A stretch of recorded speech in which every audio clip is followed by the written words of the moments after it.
welcome to Star Trek Next Frontier.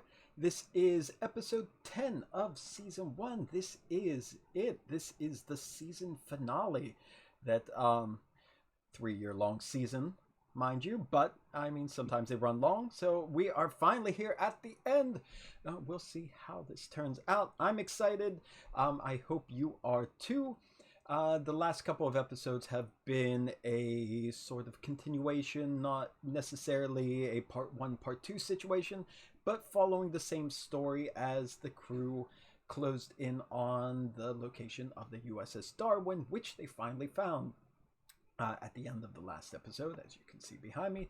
But for a full recap, we have our Next Frontier historian, Lieutenant Drake, is going to give us a nice recap. Isn't that correct, sir? Would you like to help us out? It is indeed, yeah. So last episode was a very interesting one. We started off being confronted by a very large ship who demanded we surrender.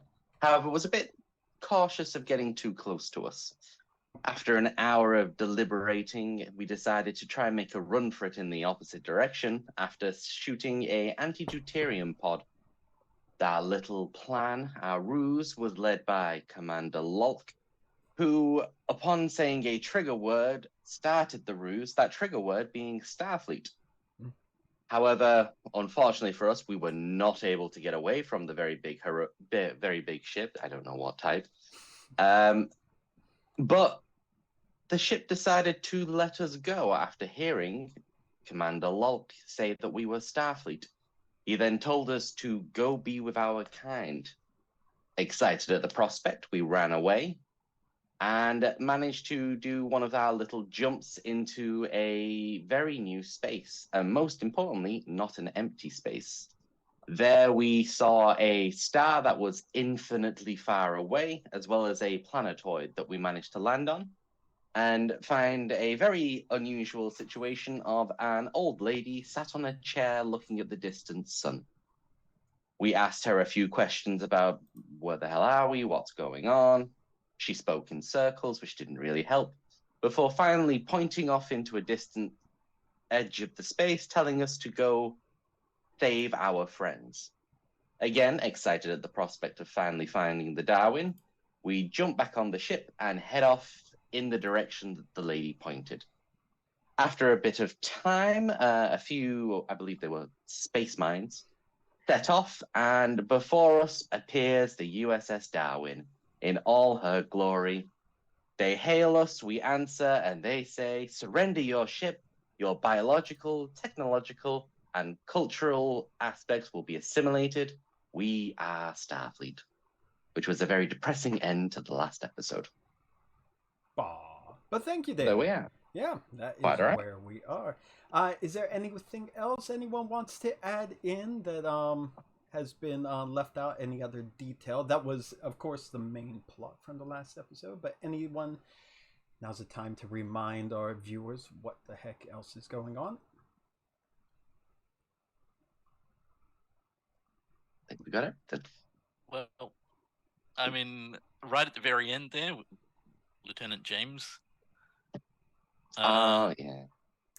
Yes, there's something something slightly critical with Lieutenant James. Yeah, Lieutenant James what happened got to you, a James? exploding console to the face, and the show ended with her on the ground and Lieutenant Krell checking her vitals and seeing she was dead.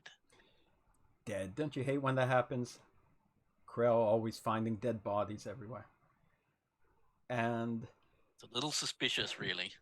It is, yeah. Always finds a dead body. What is that? Any other details someone wants to bring up? Anything else? Nothing? We all good? I will take the crushing silence as being everyone saying that they are good at that. Okay, then. I will just point out one other thing. The area, the wreckage that the DeGrasse Tyson flew through when they encountered the Darwin was a destroyed Borg sphere. just shattered to pieces. So that is the location where they're at now, and so I might as well put that on camera right now. So let me find where you at, sphere thingy. There we go.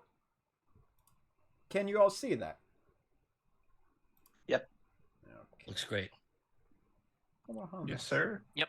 And is it actually showing on here? Let me put it into there.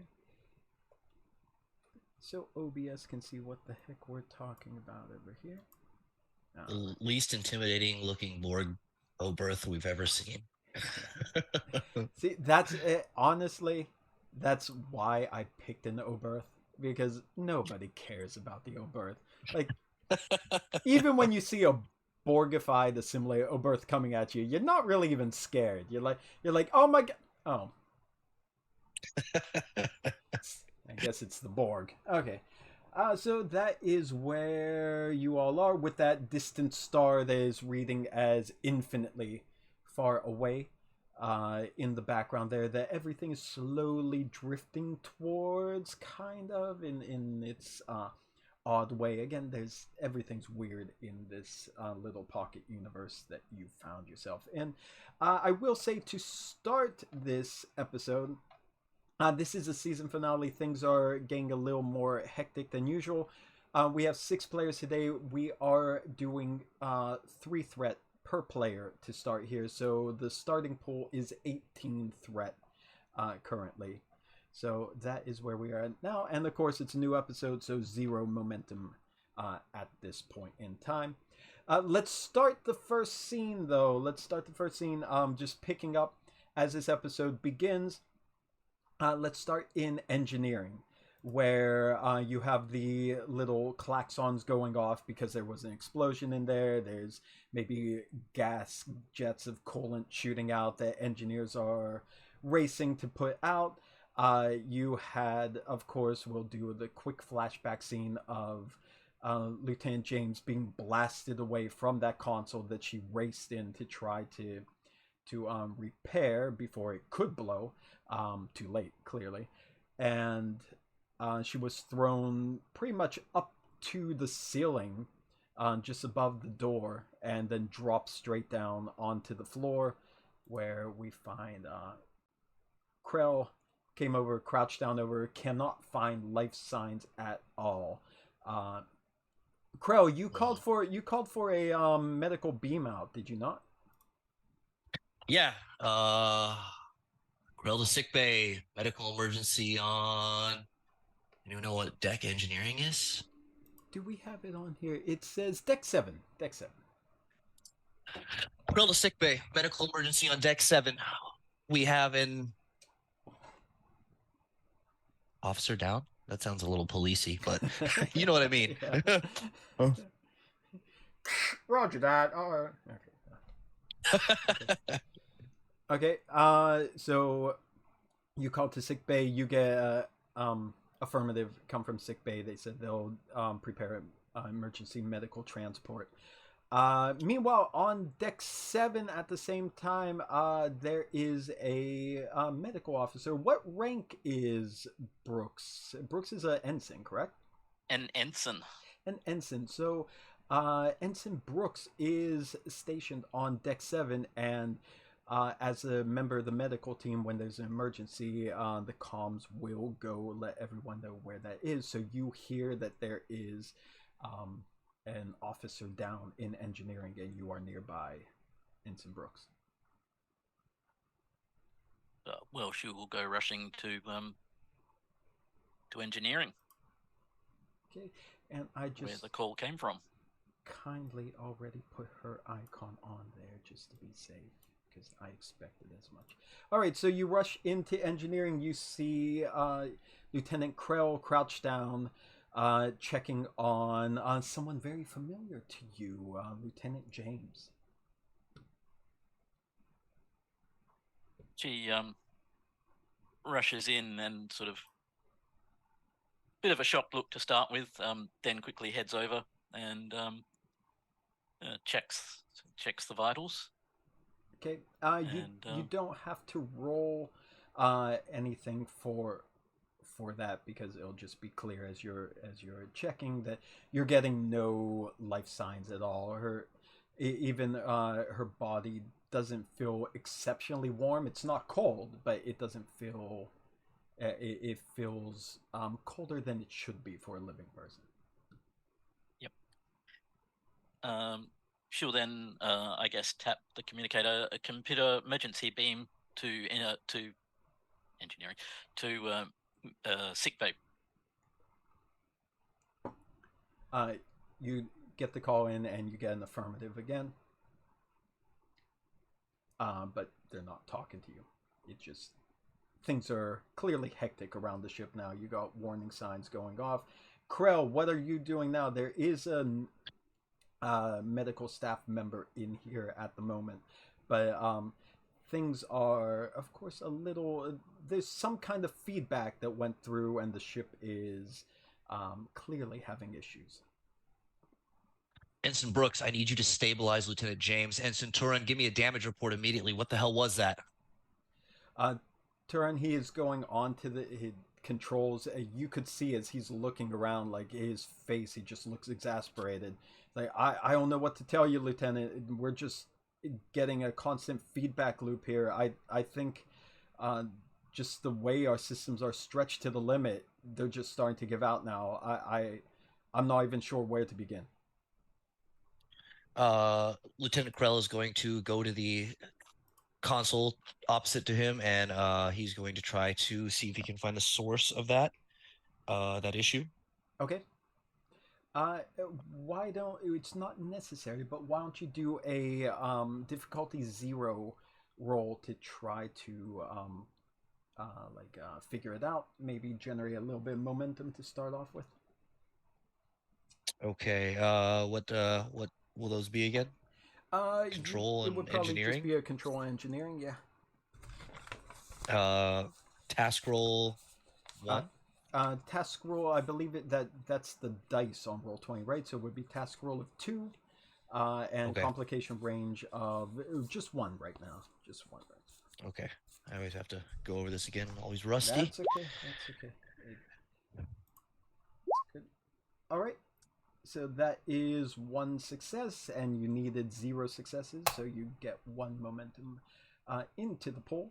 So yeah, going through, you see it is similar to what I should say it's similar to what Turan said, that there is, just with how long you have been without full power, jury rigging system after system to try to make the most out of every little bit of energy the ship has, that now at this point, when a lot of power is being used and trying to be rerouted to different areas, that these different conduits, these different plasma relays are starting to give out, because they weren't designed to be run in this condition for so long.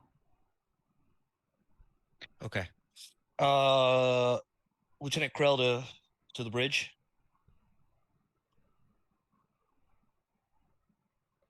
Yes, Lieutenant. Commander, we have a real emergency down here. Lieutenant James is down and unresponsive, and it seems like we pushed all the systems to the maximum limits. We've got some serious damage down here. What do you want us to do? I assume the med team is already engaged in the problem. We have Ensign Brooks here. She is the only one who responded so far. We have no confirmation from sickbay if they're performing the transport. Do you have comms with sickbay right now? I can check. And bridge to sickbay. Dr. Thadagia would answer. Are you in contact with engineering? There's a medical emergency there. He replies that yes, they got the message. He said there's some confusion, but they know about Lieutenant James, and they're taking care of her now. Excellent. Keep me up to date. Roger that. And then back to bridge to engineering. Krell here. Medical is aware of the situation and they're doing all they can. As for our engineering situation, I need you to. I know that times are difficult time when a fellow crew member has injuries or worse, but for now, we need to prevent any more of the crew from any kind of danger. And to do that, we need our systems online. So I need you to focus entirely on getting this ship ready to get out of here. Aye, sir. We'll make it happen. Is there anything Krell can do to repair the damage to the systems at this point? It would be more or less like a the words are failing me here, like a spot by spot like check to try to make sure like the critical areas, the critical junctions aren't ready to blow like the one that just took out Lieutenant James. So it running a diagnostic might take a long time to find it, and if you're using power, it might just blow. So you might want to decide to like focus on more critical areas and send people to lock those down, or if you have another idea that you come up with that you think would handle a situation like this, that would be on you. Okay. Krell's going to tell Ensign Turan to try to use as little power as possible to not stress the systems. He's also going to tell them to maybe, if they need to do any scans or diagnostics, to try to run it through a tricorder instead of through the computer systems. Maybe that'll negate some of the power drain. And then I guess I'll start my first critical systems check on the warp core while we wait and see if there's anything going on there. Okay. Then Ensign Turan, of course, he acknowledges and he breaks out his tricorder and he starts using that instead of the system. And you see him powering down some of the consoles around him. How would you like to work on the core? What exactly would you like to do? And we'll see if we could turn that into a task for you, or if it's just something you could do without one. I'm thinking that he will want to what would work really good here? The focus in emergency repairs. Let me check on old Krell here. No, transporters and replicators. Can I check and see if there's any direct link with the warp core and damage to power systems? Yeah. Okay, if you want I have a focus in power systems, maybe that'll help. Oh, definitely. Then let's do that then. This is just a we'll say that's probably another control. I would say a control in engineering, just to check that. And with how widespread it is, it's going to be a little difficult. So it's going to be a difficulty of 2. Roger that. Okay, here we go.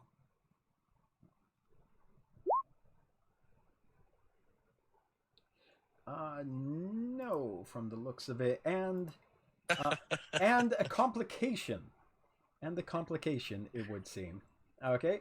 It's a season finale. It wouldn't be right if there wasn't a complication. Exactly. Okay, so Krell runs over to the console and he starts, as you said, trying to see where the core is connecting to these key intersections, these key junctions, see if there's a problem. And as you're working on it, you notice there is a pretty massive overload, almost chain reacting through the system. And you realize that it's probably going to start setting off a series of explosions in T minus 3 seconds. Oh shit. Krell's gonna quickly tap his communicator and get a hold of the bridge, and he's gonna tell them that they should maybe brace for impact. There's gonna be some damage immediately. and he's going to try to isolate it as best as he can. But we may have to cut power to all non-essential systems right now. And as he's partway through explaining that, that's when suddenly panels just start blowing out. There's explosions, there's sparks going off on pretty much every deck. On the bridge too, where the majority of you are, the consoles start flickering again, and you get blasts and explosions, wall panels popping off on the side, little bits of styrofoam rocks raining down on everyone. The ship is shuddering. Everything's shaking. All the lights, emergency lights and regular running lights, are flickering on and off. And things are definitely not going too well. I'm spending 2 threat on top of that to add a what's it called, like a trait, or I don't know, it's a complication, but it's a trait thing of overloaded power system, loaded plasma relays that had basically shorting out the majority of the power throughout the ship. So lots of rocking, lots of shaking, lots of explosion. All of you are bracing from it for impact and shielding your face at the same time. Krell, you were there working on the controls trying to do that, so we're going to say one of the blasts is right at your console and it burns your hands and face just a little, but sends you staggering away. Got it. Meanwhile, Brooks, still no transport has been done for James. Okay. During those little console explosions, she will sort of cover Lieutenant James so no further damage can happen. Clearly, if she is to be saved, then no more console explosions would be handy. And once they're over, she'll quickly look around the room, see Corell being having been hurt, and quickly gets up, gives him a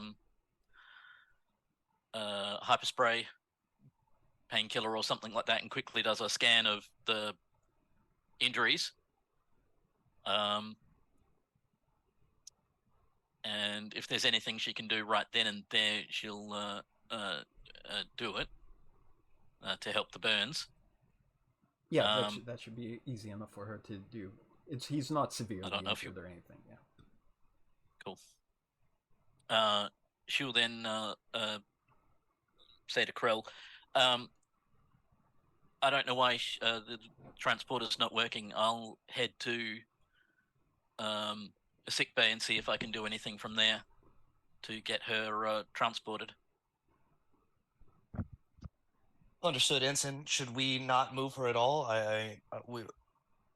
Should we just leave her here, or do you want me to send someone with you to help carry her to sickbay? Well, I'll see if I can get her transported, assuming we can do so. Understood. Looks like you've got your hands full, so I think you're needed here. Understood. Good luck. And to you as well. And she runs out and heads to sickbay. Okay, and we'll send her on her way to sickbay. How's that? Krell, your slight burns were treated, so now you're going to be back on trying to pick up the pieces for the time being. Okay. Got it. All right, let's jump over to the bridge real quick.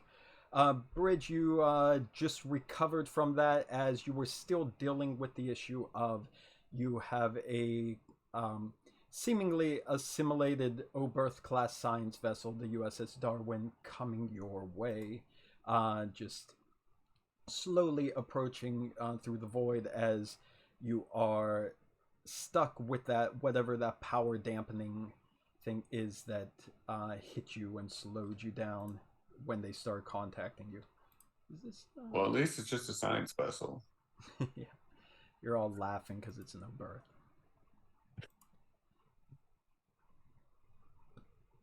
I think on the bridge currently it is Drake, Lulk, and Alder. Is that correct? All right, the Shron's still in the brig, isn't he? So Shron is still. Is he in the brig or is he in? in his room. He's in lockdown, right?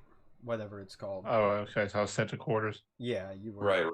You were confined to quarters after the hugging session. What you get when you hug somebody, I guess. Yeah. Okay, so all of you are basically experiencing the same sensations. You have the smell of burning ozone in the air from the blast and the fires of the plasma relays popping out. The bridge is dim. The lights are flickering. You hear small crackling sounds of fire behind some consoles behind you as the ship's automated extinguishing systems are not fully extinguishing the tiniest ones. And right there on the view screen, still getting closer, is that green glowing Borgified ship. Right, but we're not talking to the Borg anymore. Unless you want to. No, that's fine. I've had my fill already. Lieutenant Drake, give me a status update on the ship.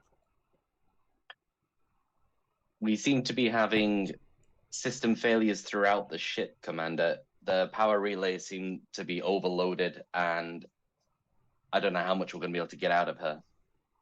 And the enemy ship? Can I scan the ship there?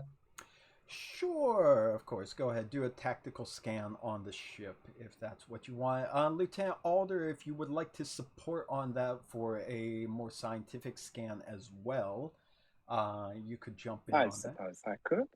Okay, so roll a 1 die support on that, while Drake will roll his normal roll. It is a difficulty of 0, and also the ship supports as usual. So if somebody would like to roll for the DeGrasse Tyson, that would help as well. I hear whooping. Control security, yeah? Control and security, I believe. Yes, is right, because you're doing a security scan. Alder did the science scan from his ops station. What's the ship? Ship would be science and sensors. Or would shipborne tactical systems count as a focus for this? You're doing a tactical scan, so I would say yes. Lovely. I would say yes. So focus is on. Terry, did you have the focus on for you as well? I'm sure you. I'm pretty sure you have plenty of stuff that applies, right? Ooh, I don't think I actually did. I think I had set to no, but let's see. Oh wait, maybe. Maybe it's okay. Maybe it's okay. Look at your sheet. Yeah, maybe it's okay. I think that is it. Well, the ship's messed up. That makes sense. There's something weird though. It says false. So I think that the sheet just went crazy on there. So, try that again. What was the complication range too, by the way? Complication range of 1, just 1. 1. Okay. Let's try that again. There we go. There we go. All right. Am I seeing what's I happening? knew that DeGrasse Tyson wouldn't let us down. Oh, okay. Dang. Yeah, definitely not. Okay, so that is 1, 2, 3, 4, 5. That is 5. Whatever it's called. 5 momentum generated, which brings you up to 6, which is your maximum. There you go. So Drake, your scan coming in first. You're doing a tactical scan on it. You scanned it. The ship, Oberth class ship, a little bit, as you imagine, out of date for a Starfleet vessel, but it seems to be in a very prime physical condition. Its hull is reinforced, its shields seem to be reinforced with Borg technology, and it's scanning a lot of Borg weaponry aboard, as well as some types that you're not exactly familiar with. You're getting a lot of strange energy readings on there, as well as still having its Starfleet phasers and torpedo launchers as ready. The weapon, basically the phasers are active. They're activated. They're powered up, but the rest of the weaponry, it seems like they're not using that. That's all powered down, but they are ready with their phasers as they're coming into you. Terry, your scans that you're getting there with the science thing, you are detecting life signs on board.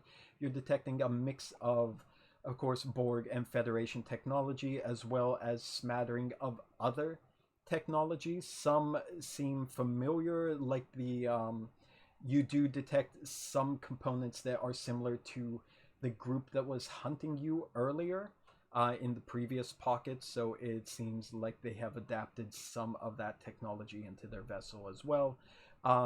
Again, very small number of life signs aboard.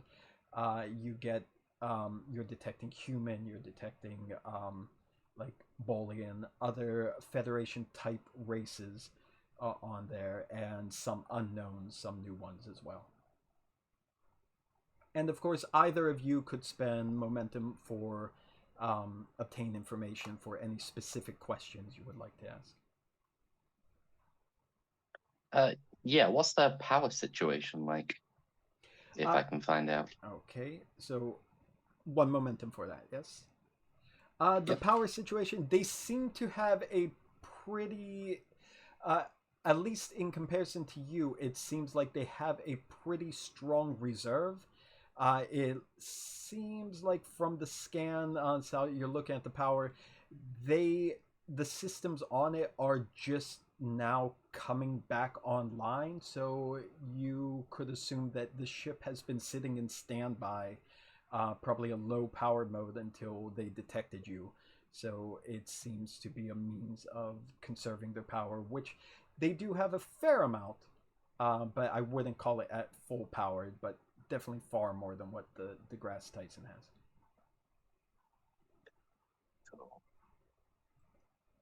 You got anything, Alder? No, I can't think of anything off the top of my head I'd want to know yet. Yeah, I'll relay this to Log, tell them that they are outgunning us with a variety of different enhancements. Their shields are reinforced, and they have a bigger power supply than we have right now. But only phasers are armed and ready.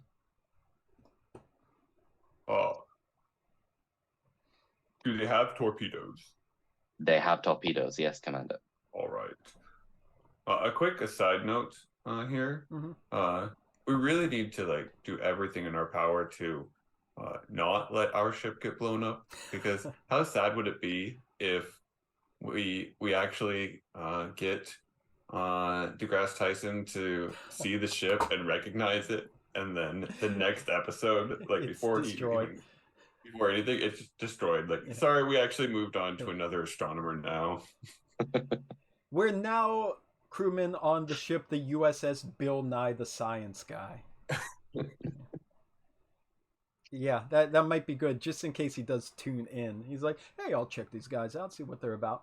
Like, assholes, it blew us up. He'll think you were just taunting him. You just invited him to the channel just to watch the ship get destroyed by an Oberth class science vessel. I hate these guys. Okay. Yeah, good point, Chris. Good point. Yeah, everyone. Okay. Save the ship.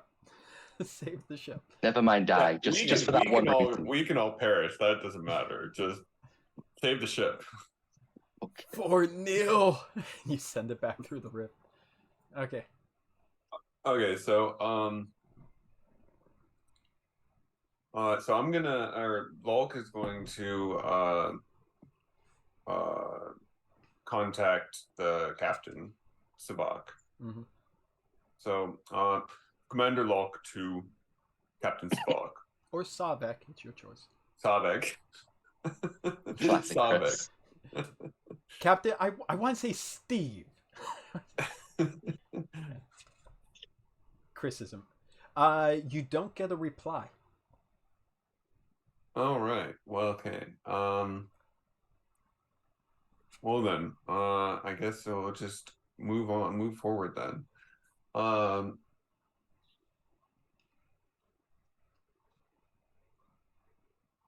Lieutenant Drake, during the scan, were you able to determine how many crew members were aboard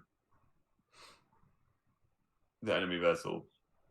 I believe that would have been part of Alder's scan, so we should know how many there are. We got a rough number, Bill? Oh, Alder. Yeah, Alder, you would probably say it was less than 24. More than 2,000. Less than 24 dozen. let me. There's a very huge difference, so I better speak clearly in there. So less than 24.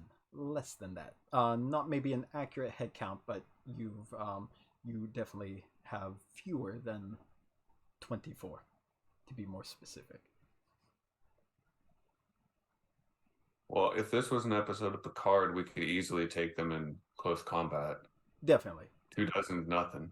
Season two Picard. Yeah, as long as they're out in the open, and you have no cover, and they have guns and you have knives, you will be fine. Yeah. Sorry, David. You didn't see Picard season 2 yet, did you? Well, I'm not seeing Picard season 1, but yeah. You're well, don't worry about it. Anyhow, yeah. But you don't have the option for close quarters combat right now. Right. They have shields up, don't they? Yes. Reinforced shields. So, Lieutenant Drake, what is your analysis of the situation? It's not looking great, Captain. Oh, no, come on. Well, Commander. You can say captain since he's captaining. It works. No, she's still alive. We're going to say that. Until that. Yeah, not looking great, Commander. The shields are reinforced and they have a better power supply than us, so a drawn-out battle will not work in our favor. For once, I think having a chat may be the best way to go. I didn't think I would ever hear my head of security say that having a chat with the Borg is a good idea. Well, they are Starfleet, sir. That as are we. Is true. We can't say that we've encountered Borg like this before. So, Lieutenant Alder, what's the status of our location? Commander, I would have as a guess as to say like our location is rather hazardous and or precarious. I think it's time to think outside the box. Perhaps we should try and follow your example and hug them and see if that helps. I mean our physical location. Oh, physical Does location. there seem to be an exit yet? Not from what I can tell. Bull, am I able to do a quick scan and sort of see? For what exactly? Like a rift or anything? Yeah, some sort of way for us to get out of here quick and easy, so we can avoid combat as such. With your scan, just knowing what's in the area that you went through to approach here, and just what your sensors can see in the current low-powered state with the overloads going on through it. Basically, once you're out of the sphere's debris field, it's pretty much just open space with nothing existing for quite a while. Aside from that first planet that you landed on, that is there and not there at the same time, and the Borg sphere and the two ships that you see and this star that is infinitely far away, there's really nowhere to hide. There's nothing physical that you know of within sensor range. I know this is extremely late, but I can't use any momentum to get more info yet.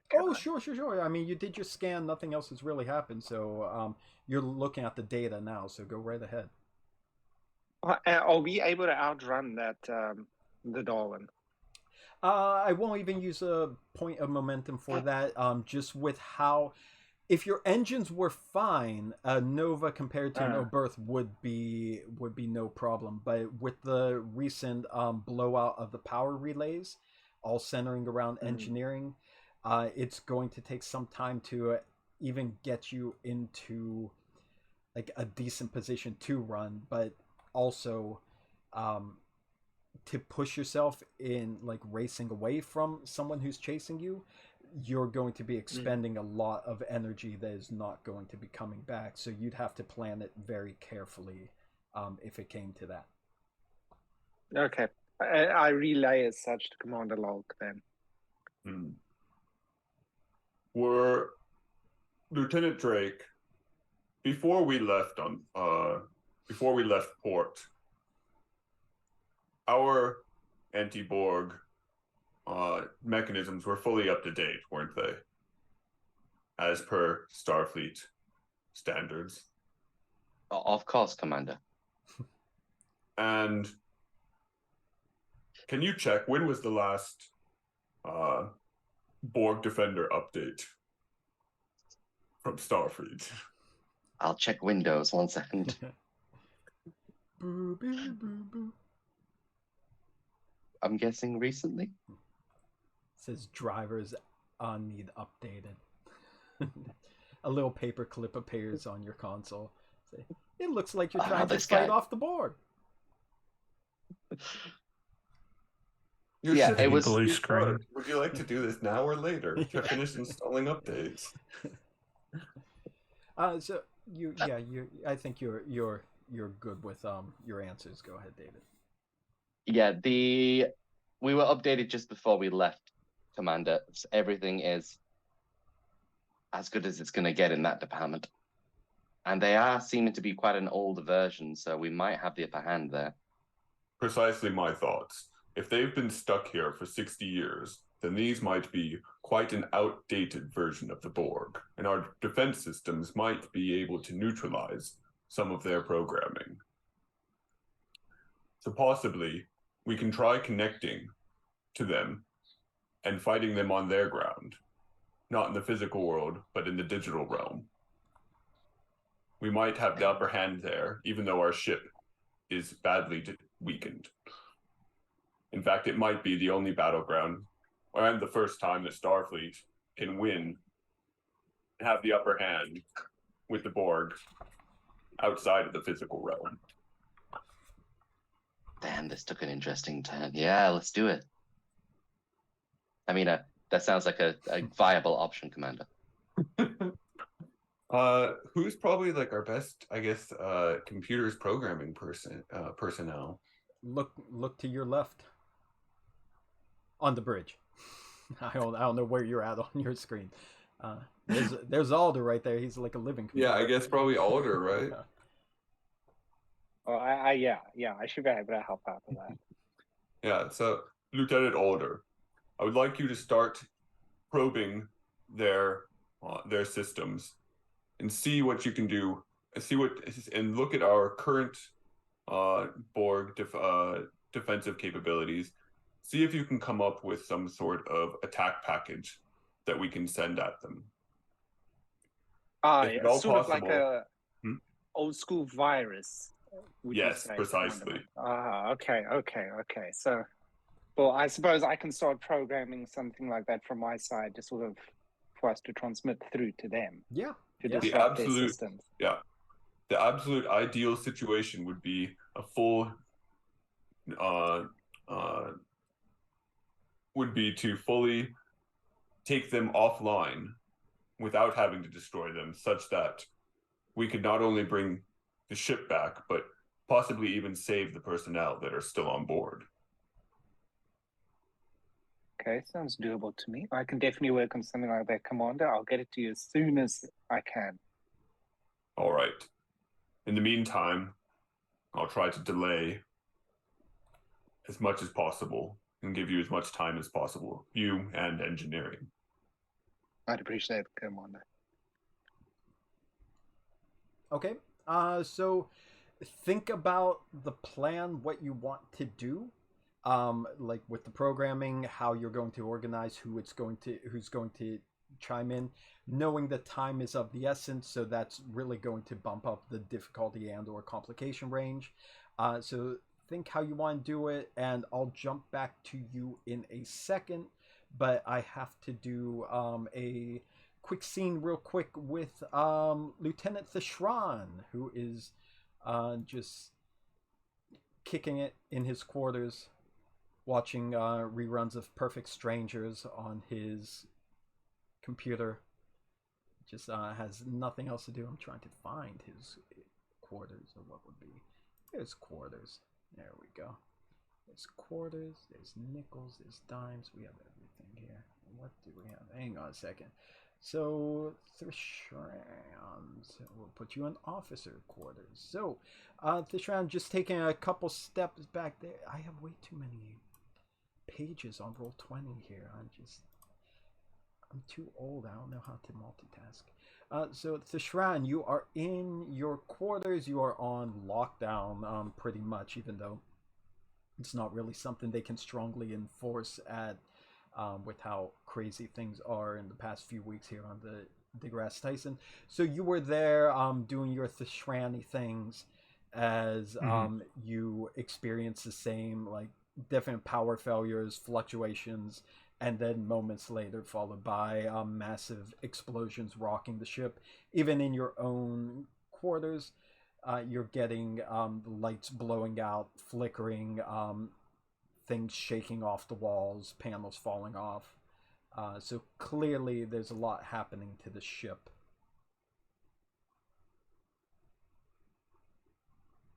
Yes. So, you're going to be, I guess at this point you're asking for my reaction to it. Whatever you want to do in this moment, because you're still on the ship, yeah. Well, the Shran, being the lovely gentleman that he is going to assume that things are not being ran properly. That last massive shake caused him to get up out of his bed, and he suits up in his uniform, and he goes to check to see if his door's locked, to see if he can actually get out. Okay. Going to the door now. You were on lockdown, so we will say that the door is locked. But you also know that there's very, in the ship, the state that it is in, and with the power fluctuations, that might not be such a difficult hurdle to leap over. Got you. So trying to think how I want to do this. I don't exactly want to come across like I'm trying to out logic the computer. Small stab there, but I will ask the computer if it's possible to override the lock based on the current situation. Okay, so appealing to the sense of crew preservation, right? Yes, based on crew preservation, I find that it's necessary that all the officers be on the bridge at this time. I will then return back to my quarantine as soon as the threat is over. You know what? I'm not even going to ask for a momentum spend on that. I will say, just with how the fact that they did not throw you into the brig and put you on lockdown, we'll say that it's not in like a highest level security thing. That it. I don't think he's expecting you to break out and just start killing everyone on the crew. So the computer will easily allow you to override it in an emergency situation. All right. So I exit, run to the nearest turbo lift, request to go to the bridge. And we're going to, are the turbo lifts working? They're slower than normal, but darker than normal, but they seem to be working. Okay. You have to use the turbo stairs. Yeah, the turbo stairs. That entire other galaxy that seems to be like the surrounding the turbo lifts and the newer Trek shows is just not looking as pretty now as it's. No. I mean, you can't even see the peaks of the mountains that exist inside that world. You can't. Like, all the lights are so now much red. smoke and fog on the horizon inside there. You can't. It's indistinguishable from the mountains. So we're gonna go all the way up. Takes a little longer, and the door opens on the bridge. So I'm going to step out and walk. I'm going to ignore that. I'm going to walk up to my. I love you, Chris. I'm going to walk up to the counter. Or not my counter. I'm going to walk up to my console and put my hand on the current pilot and give her that adoring Saran look. It is a young lady, isn't it? Yes. It's a Voomvi, Vulcan. yeah. Voomvi, yes. I'm going to put my hand on her shoulder and give her that look. And just my antenna alone, she understands she should probably move. You get one of the Vulcan raised eyebrows, and then she just slowly rotates in her chair, stands up. And I love it. Yeah. And I look back at, I guess, Captain Locke and say, I'll deal with you later. Let's get out of this mess. And I sit down at my console. Good enough for now. You know, the thing was, I was thinking about ordering you back to the bridge anyway, but the Tron doing a mini escape room is way better. That's him. I like he breaks out of prison to go to work. Yeah, just go like, right? Yeah. It's the kind of guy he is. He's a good guy. You just don't understand. He's on work release. There it is. He got an ankle monitor on, so yeah, we're good. All right, so he's back on the bridge, so you can all powwow together and probably bring in engineering in on whatever the plan is in a second. However, we're going to do now that he's part of that scene, so when we resume that scene, timeline wise, Fishron, you're now part of there, so there we go. Going to jump to sickbay real quick, if y'all don't mind. Let me find sickbay. If there's like anything, again, because I want you all to think what you're going to do with your Borg countermeasures. If you want to send some messages in like the Discord chat to figure it out between each other as I do this sickbay scene, then by all means go ahead and do that. But need to do a little bit of housekeeping here first. Okay. All right. Let's see. I think I don't know if it's allowed, but I think because the characters obviously would know a lot more than we as people do. Mm-hmm. I sort of tend to, like, if I come up with an idea that my character's not involved in, I shoot people messages that are like, "Hey, you know, your character would think of this." You know, so if it's something, I think if people come up with something that might help, feel free to shoot it through to relevant other players in Discord, because their characters may well think of it, but them as players may not. So yeah, and even same like we discussed before, even if you don't really have an idea, if you can't think of an idea, odds are your character would. So you could just roll for something and just technobabble your way out of it. I want to remind everyone that the technobabble chart is on Roll20, so you could open it and just make whatever combination you want there to explain what you're doing, and like, yeah, that makes sense, that's doing it. So never worry about not knowing the right way to do things or the Star Trek way of doing things, because they make it up on the TV show too, and we have the technobabble chart to make it up ourselves. But yeah, exactly what Liz said. Support each other, throw out Star Trekky ideas, but it'll come down to your character, what your character decides to do. Okay? All right, back to sickbay. There we go, and that's the mess hall. That's sickbay. All right, so we're back in sickbay.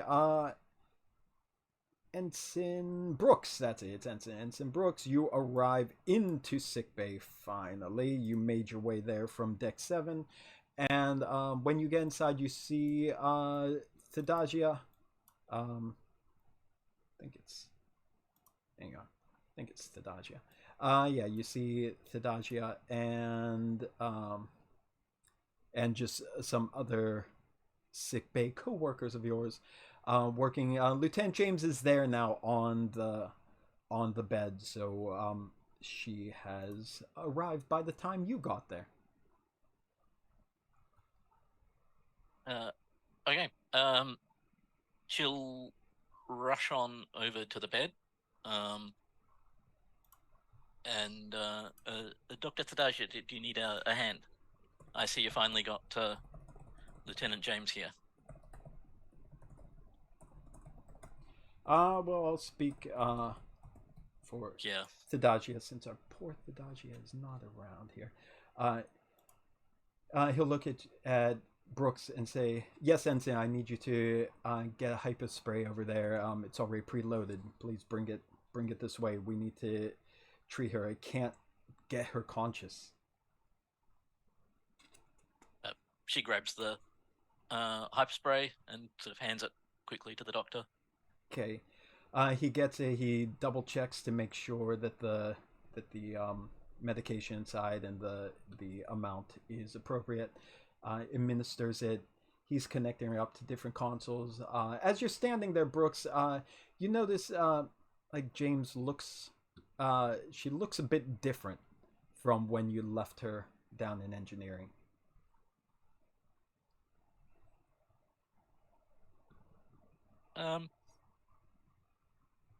Something standing out as being different.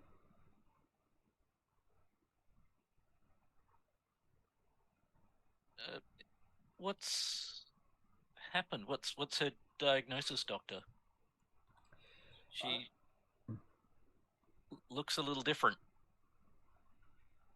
from a moment ago. He just takes a quick glance at you as he goes back, and he keeps checking her and looking at the scans.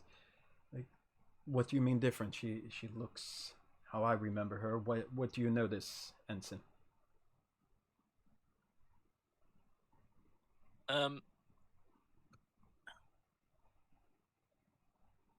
Well, I mean, she was struck by an exploding console. Her injuries don't look as bad here. He looks at you. He looks over to the other nurse. He said, "Have you detected any signs of physical trauma?" And the other ensign shakes her head. Like, as far as we can tell, Ensign, she has just slipped into a coma. We're getting very low signals in her brain activity here, but otherwise she's perfectly healthy.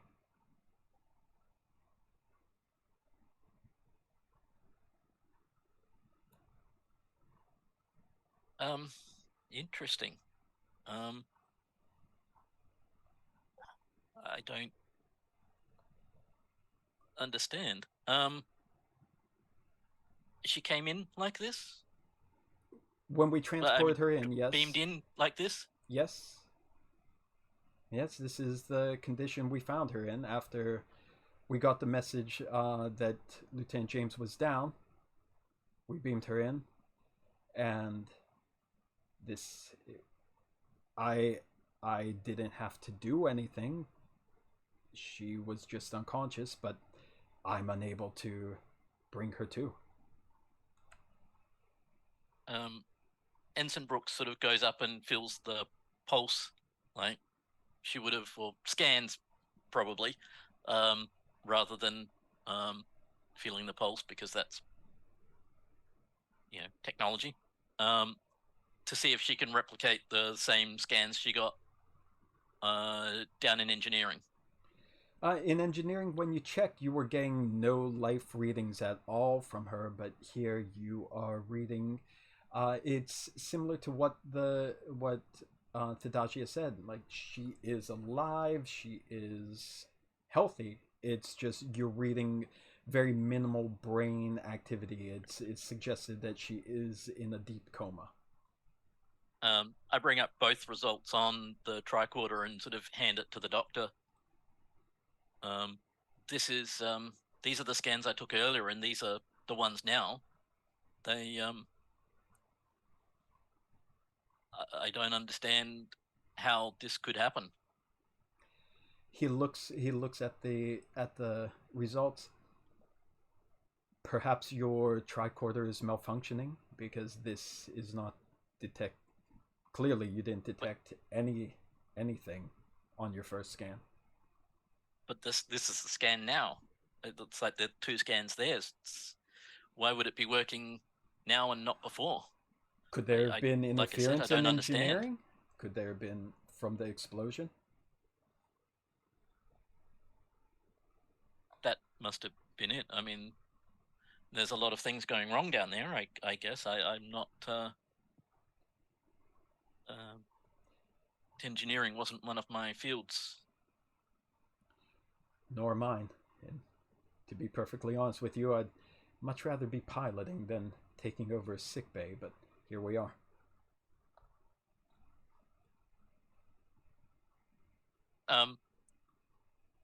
Brooks sort of raises a bit of an eyebrow at the piloting comment, but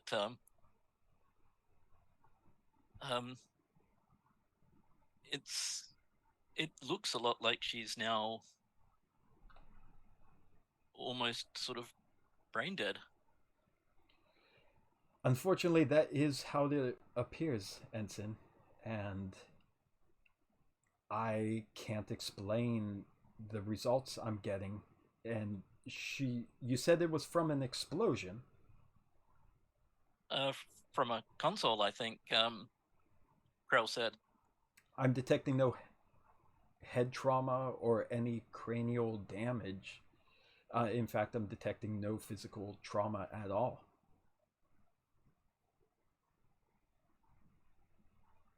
Again, that makes no sense. She definitely had physical damage down in sickbay, down in engineering. Oh, something happened Could the between transporters have done something? Transporters, maybe. With all the issues we've Regenerate been her? having with the power, maybe. I don't know if they could repair her damaged physical body and then harm her mind. I've never heard of that happening before, but Some sort of buffer issue. it could be worth looking into. Unfortunately, she is our de facto chief engineer. Who is in command of engineering now? Lieutenant Krell's kind of giving orders at the moment, so I'm assuming he's Okay, you might taking over. You might want to check in with him and see if he could look into that as well. I don't know if that's going to be a priority right now with what we're facing. I'll get right on it. And then at that moment, there's a little indicator that starts going off on the wall, and you hear a very soft alarm coming from the chief medical officer's office. And Tadajia's eyes widen with a little bit of panic, and he goes rushing off from the side of Lieutenant James into his office, and he quickly comes out, calls over the other nurse, the other orderly that's in sickbay. Like, he says, "I need you to get up to the captain's quarters quickly. We are losing her life signs on the monitor I have on her. She needs to be brought here immediately." And with that, that ensign goes running out. And we're going to jump back to the bridge. See if everyone's there. Brooks, just to check, are you going to stick around there, or are you heading back to engineering to relay that message, or what is going to be or you could think about until we come back to your scene? Yep. Okay. I'll get back to you. All right. Then back to the bridge as you are trying to come up with your plan. What is going on there? And are you trying to get engineering in on it as well? Yes, want engineering in. essentially just leave medical to do their thing. They don't need instructions, but everyone else is in on the discussion. Okay. All right, so All right. Krell, you'll be there like live on comms, okay, as they're trying to get this on. Now remember, most of this stuff is all happening kind of simultaneously. There's a little wibbly wobbliness to our timelines here as there are in any TV episodes, but just not as much time has passed in your game world as it has with this going on, just to be clear, okay? All right, continue. I apologize. All right. The current plan of action is to mount a digital counteroffense to the Borg ship in order to try and reclaim it without need for a physical altercation, given the state of our ship, but also so that we can complete our original mission of recovering the USS Darwin and its crew. Lieutenant Drake, I would like you to work with Lieutenant Alder on developing our attack package. You Yes, should Commander. have access. You should have access to old Starfleet defense codes and command codes. Perhaps you can use that as a entrance to their systems to deliver our anti-Borg virus, as they called it, into their ship. At a minimum, to disable their ship. And best course, or best case scenario, to be able to take control of their ship. Sounds like a good idea, Commander. I'll get right on that. And Lieutenant Alder, if we cannot take control of their ship or disable it, then the worst case scenario would be to trigger the self-destruct sequence. Understood, sir. But that, of course, is not our main goal. If we can, we would like to bring our fellow Starfleet crew members back in order to undo the unfortunate circumstances that have befallen them. Yes, sir.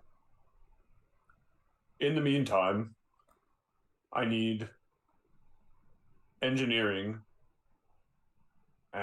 to do everything in its power to get our engines back online at the best working capacity we can, so that we can give Lieutenant Thrawn the best chance at being able to avoid our destruction until our attack package is ready.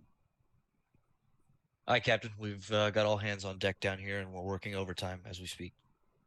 We can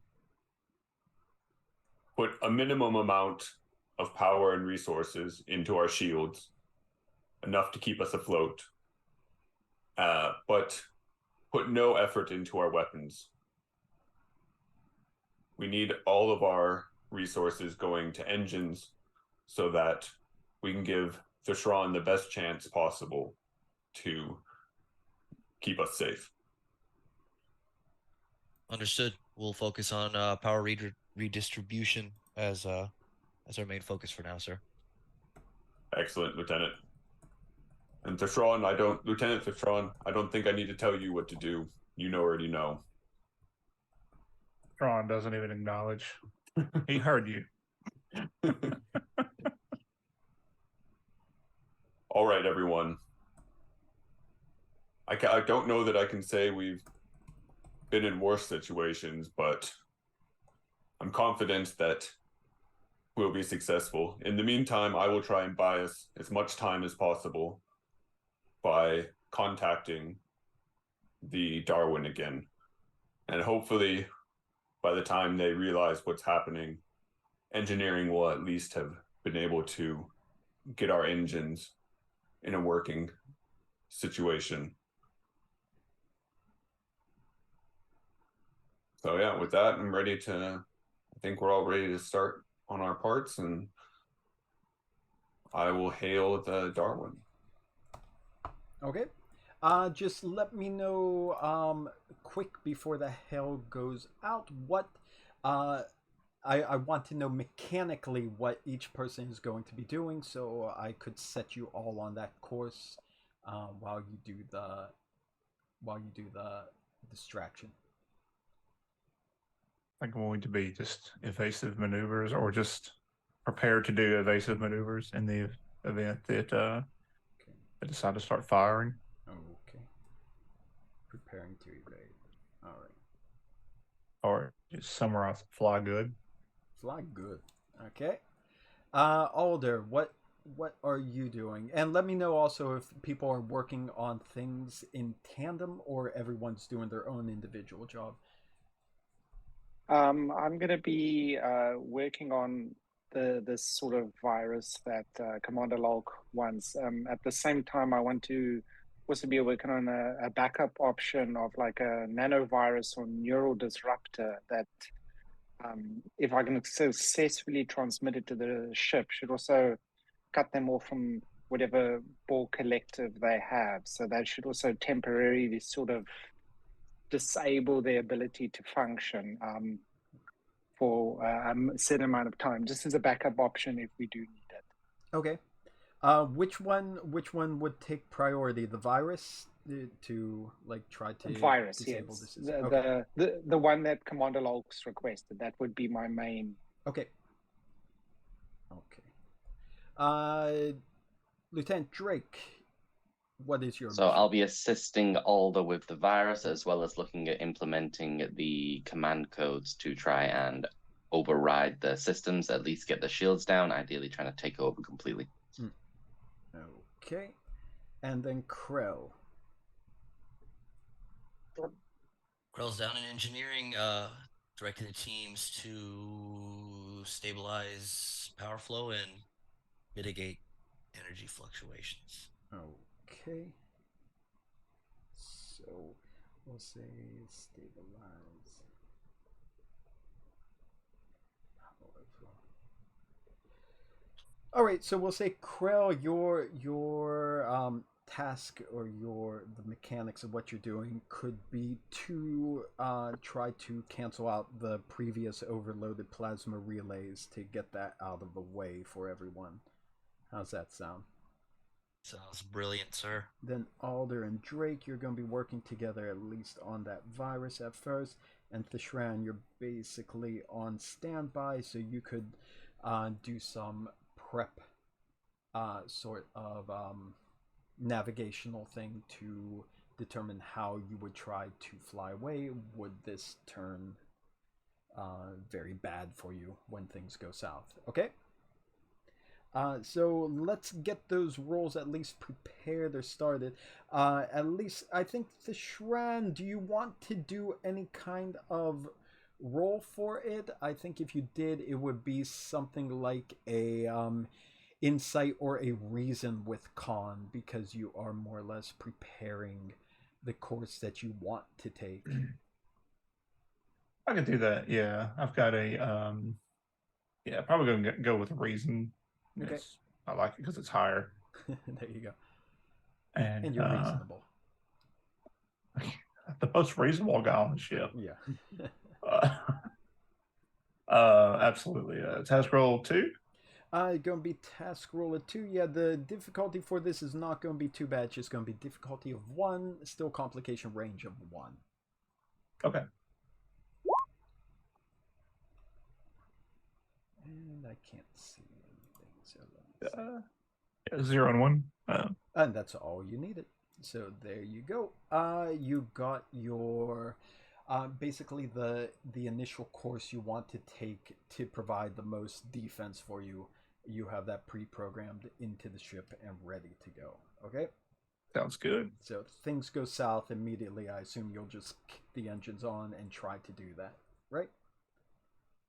Okay, then let's go with Alder and, well, I think, no, let's go to Krell first, because that'll be a more direct thing. You're trying to cancel out that overloaded plasma relays. So you're basically organizing the crew down below to start working on everything, correct?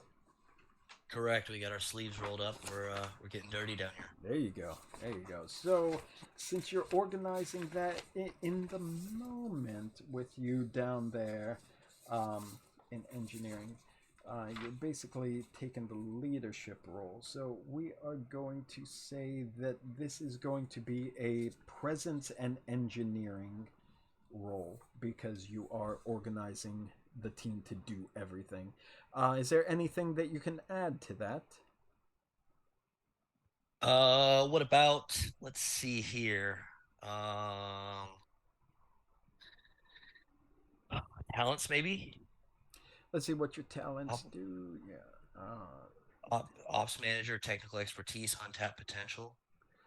Untapped potential is always usable. Anytime you buy extra dice, that kicks in to possibly get you more momentum. Let's see. That doesn't really apply. So yeah, basically untapped potential. If you're going to buy extra dice, I should tell you, the difficulty is difficulty of 2 normally, but because of the overload plasma relays themselves, they add it to 1 higher, so it's difficulty of 3 to get rid of it. Okay. Complication range. That will be 1. Are you buying anything extra? I mean, I would like to. Yeah, can I do would I get 1 dice? If you buy extra, it'll be 1 more die. You could buy with spending a momentum or gaining a threat. I will spend a momentum. Okay. Taking it down to 4. And it's presence, engineering, complication range 1, task roll 2. Task roll of you bought 1, so task roll 3. Okay. And I don't have to roll the challenge dice, just go ahead and hit the comm badge right on task roll. You don't have any focuses either, correct? Not for this, is that right? Not that would help with giving orders. Basically, it's technical stuff. Okay. Okay then. Here we go. Come on. Huh. That's 3 goose eggs down there. All right, so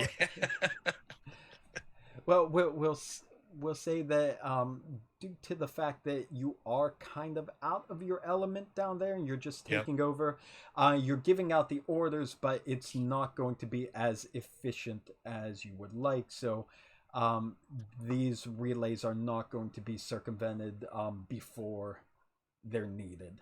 Okay? We're all going to die down here. We're all going to die down there. Okay, but you're running around and you're doing your thing, and your crew or the crew members are doing their best with you. Okay.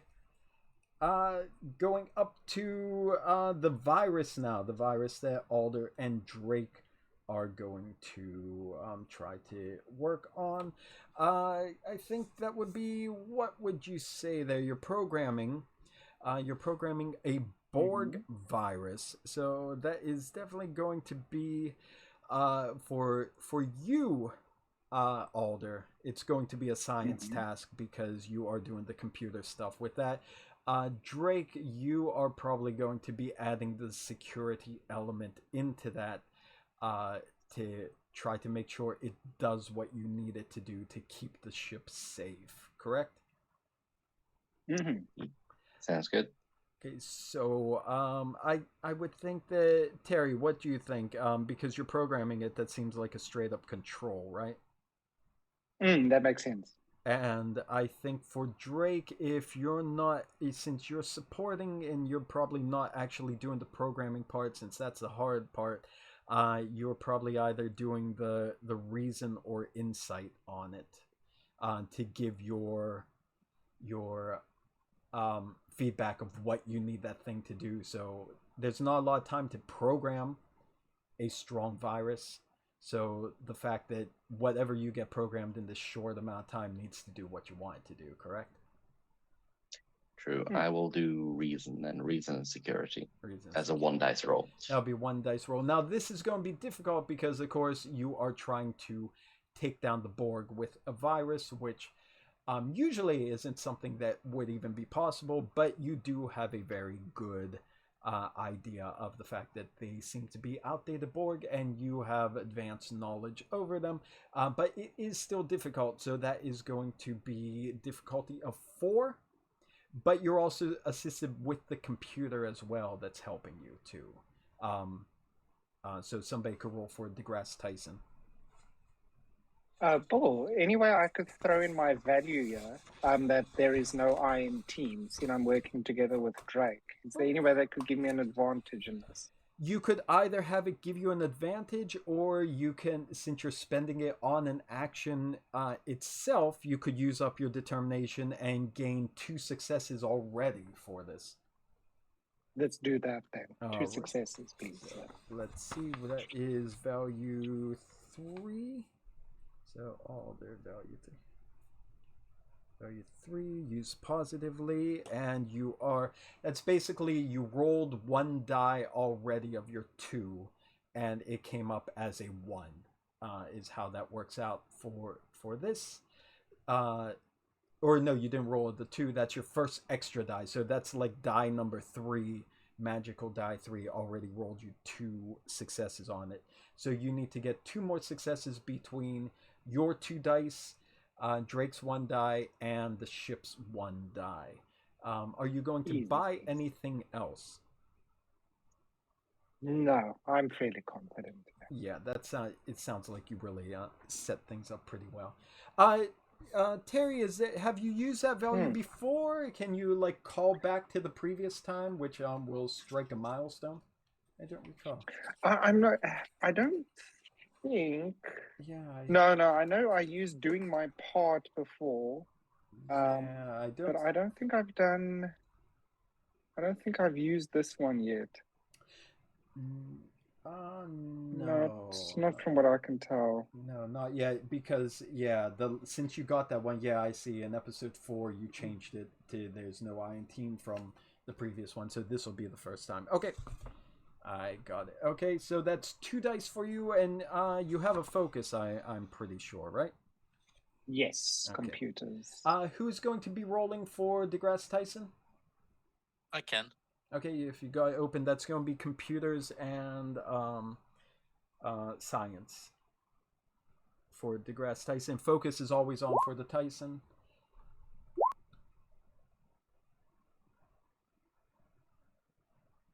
We're already in the success range, so that's good.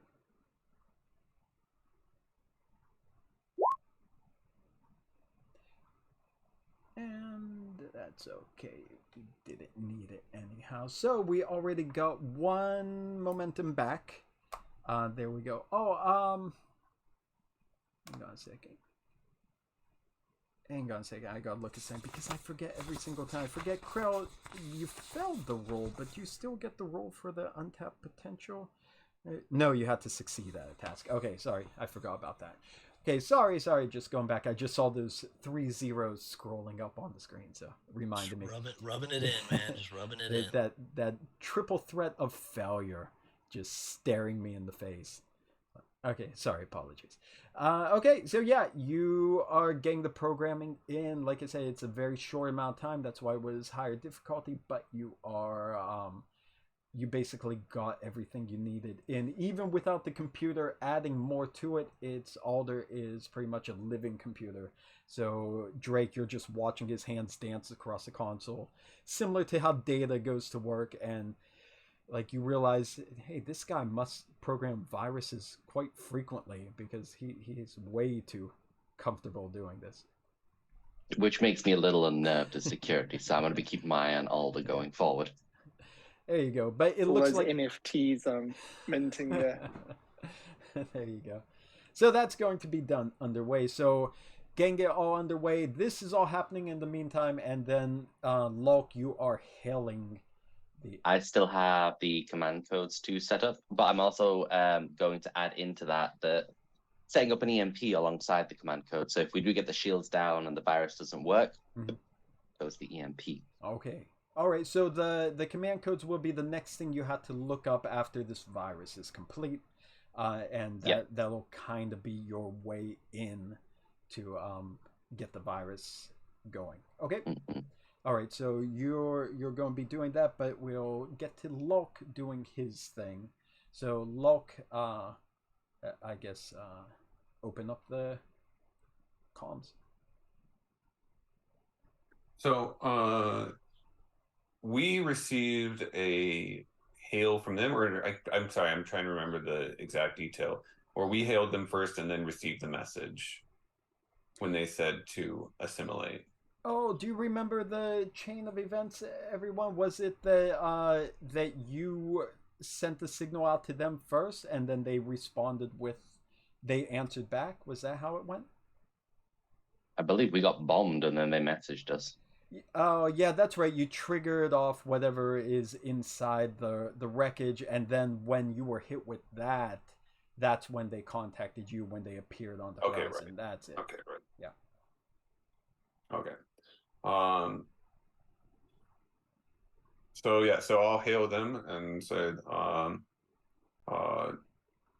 USS Darwin, this is Captain Locke of the USS DEGRASSE TYSON. Do you read me? Drake, on your tactical console, and Thishran, as you are waiting for something to happen, you both notice that the ship has stopped in its approach. It's closing in on you in that very slow, ominous way, but as soon as Locke finished his message, the Darwin comes to a full stop. She's stopped, Commander. That's a good sign. But there's no reply to the hail besides them stopping. Thishran, you're detecting a surge of energy coming from the Darwin. It's targeted at you. It doesn't seem to be weaponry, but there is something building. Captain, I'm not so sure that that's a good sign. I'm getting an energy surge from that ship. It doesn't appear to be weapons, but I'm not seeing where it's going to be that good. Lieutenant Drake, divert power to the shields for now. Redirecting power and focusing on the aft. Aft is forward, right? No, that's Aft is back. back, right? Yeah. Crap, what's the front? Forward. Oh, is it literally forward? Well, that's embarrassing. Good thing that's not on video. Focusing on forward shields anyway. Drake, can you go back and say that part one more time? I want to make sure. Okay. Okay. Oh, all right. So you just go full power to shields. We don't have to worry about that until like the shields take damage. But a green beam fires from the front of the Darwin saucer, and it's sort of like a nice laser show, kind of widespread vertical beam, and it starts passing across the DEGRASSE TYSON from starboard to port. Starboard to port, David. Go ahead. Left or right, right? Close enough, we'll say. So it starts passing across, and the beam is it's somewhat penetrating the shields, going through. It is definitely not a weapon, but you are familiar from David, at least you, for studying the Borg. This seems to be like a Borg scanner. Their sensors, basically, once they get in close enough to basically peel back the layers of a ship and see exactly what's on board. They're scanning us, Commander. Actually, I think this is a good thing. My theory is that being where we are, they have little incentive to use weapons against us. It is much more to their benefit to take our supply, or our ship as supply, be that power and anything else they might need or use. So I'm hoping that Worst case, they will try to disable us. And by scanning us, they'll see just how useful our remaining resources are to them. So at this point, I'll try and hail them again. Okay. This time the hail is accepted. A channel opens. And you hear, again, in unison, the sound of many voices speaking at once. USS DEGRASSE TYSON. This is USS Darwin. Repeat your message. You are Starfleet. Yes, we are Starfleet, and we have been sent on a mission to find, help, and recover the USS Darwin and their crew. We are happy to have found you. Lower your shields and prepare to come aboard our vessel. We await you. And David, you see that their shields drop and their weapons power down. They seem to be inviting us aboard, Commander. You did that on purpose just to spite him. No. Lieutenant, what is your estimated time for the package to be ready for delivery?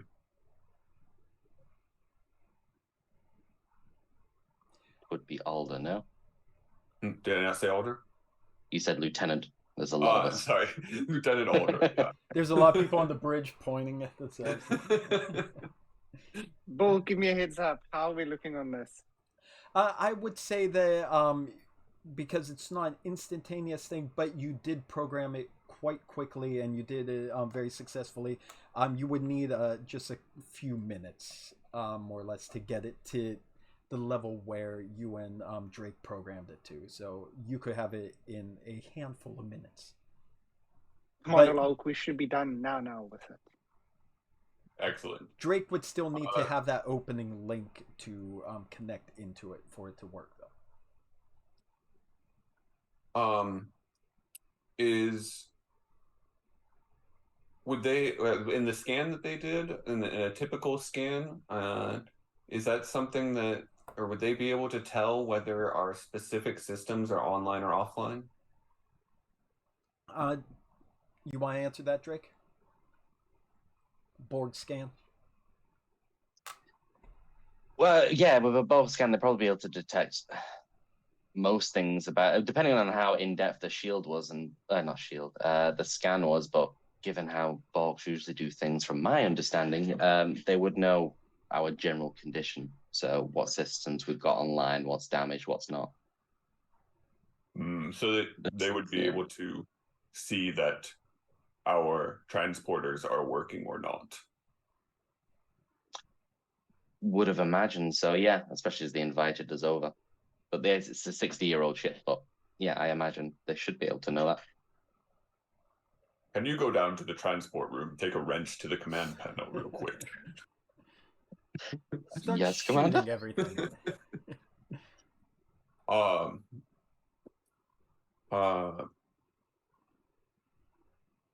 so yeah, I'll reply to the hail then. May I ask who I'm speaking to? You've not identified who is currently commanding your ship. We are the Darwin. Is there a captain? The captain will meet you when you come aboard. I should have the files and history of the Darwin. Who was the captain? It was Captain Badu. Badu. Okay. That's the lady we found on the ship, though, no? She was the first officer. She was. I was the first officer. Apologies. Yeah. Is Captain Badu still in command of the ship? Captain Badu is still in command of the USS Darwin. Excellent. I look forward to speaking with him. Is he not available to arrange this meeting? We are speaking now. I see. And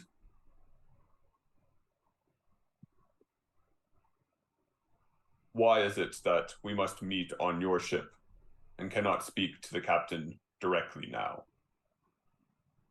You are speaking to the captain now. All right. Captain, can you tell me what happened to your ship? How did you end up here? How long have you been here? We will discuss the details once you are aboard. We are awaiting you.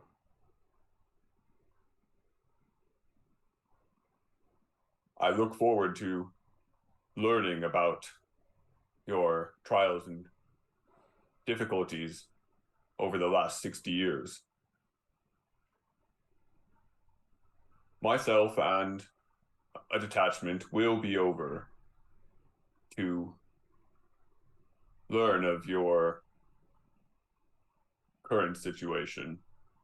As soon as we are able to bring power back to our transporters. As you know, the situation in our current location is very difficult, especially when it comes to power reserves.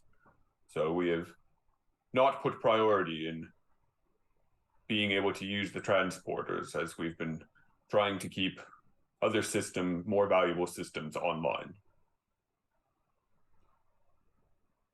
We will beam you over. Lower your shields.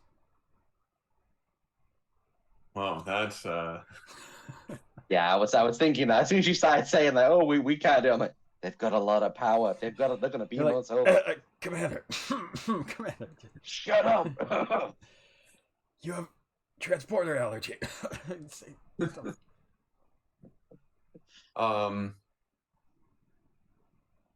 Yeah, because I'm really just trying to buy time. Lieutenant Drake Lieutenant Drake and Lieutenant Alder, the package you're developing, what method of delivery are you envisioning?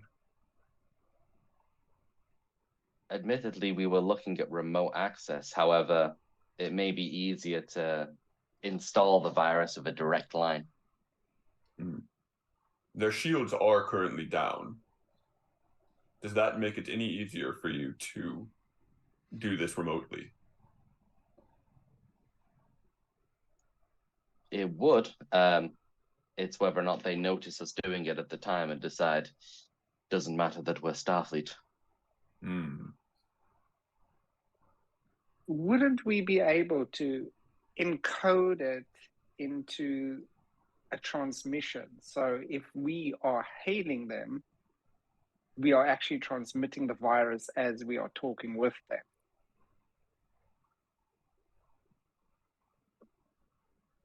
Sounds feasible. Feasible there, Bill? It would be difficult, but it could potentially be done with the right combination of technobabble terms. Good luck with the technobabble, Alder. I think, Commander, we've got one of two ways. I think either we directly access their computer core or one of the terminals on their ship and upload the virus, or we can try the harder route of actually embedding it in a transmission stream, which would work remotely, but as I said, would be far more difficult.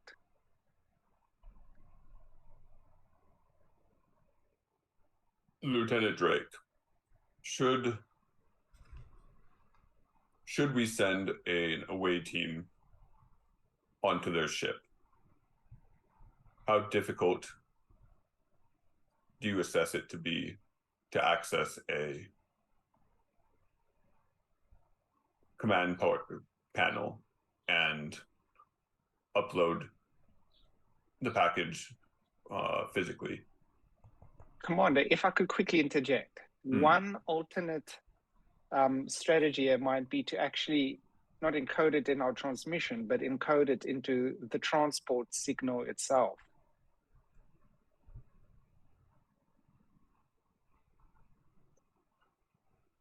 would that work if it's them transporting us? That's a general question. I don't know if that's. I don't know transports very well. I don't know. Is there any way to have them transport our physical AI companion? Is it Mark? Oh, Mark. Remember, Mark's dead. Oh, Oh. right. Yeah. Well, let me just check with you. Do we have functioning transporters? You do. I mean, the power in the whole ship is kind of wonky, but I mean, you could use them. They're not the best, but yeah, you could. If you were intending to transport somewhere, you could definitely make them work. Well, I mean, as long as I'm not being transported, I don't mind. Yeah. Like, we can just Oh, thanks. because in that case, we can actually initiate the transport from our side, encode that into our transporter stream, and upload it that way. You could potentially try to do something like that. It would be more difficult, of course, but again, that is also the power of Technobabble. Would it be more or less difficult than It would the be other more difficult one? difficult because you wouldn't be linking directly with their computer core through traditional means to get that virus inside the system. You would have to sneak it inside the transporter itself and have that signal, when it connects with the other side, somehow infect the transporter on that side when they're receiving it, and then deliver it into the system through there. So it's like a few more steps. So it would be a far more challenging thing. I wouldn't say impossible because I don't want to say impossible here. Okay, well, Maybe Commander, I'm giving you those three options. That, at least from my side, I'm not sure if anyone else has an alternate way, but these are our three options. And we either upload it directly ourselves, embed it in a transmission, or embed it in a transporter stream, the latter two of which will be far more difficult than the first. But obviously the first, I would say, holds more danger. I mean, we're going over, in my personal opinion, we seem to be going over there regardless of the situation. I might as well give it a shot directly. I'm going to be there. But that's my opinion. maybe we're overthinking it. Could the virus be loaded onto, let's say, a tricorder? Yeah. That would Loaded mean into a directly tricorder? doing it, no? Yeah. So what I'm saying is put the virus on a transporter and then let them transport us, because it's going to dematerialize the tricorder and rematerialize over there. It would have the information on it, wouldn't it? Wouldn't that go through their system?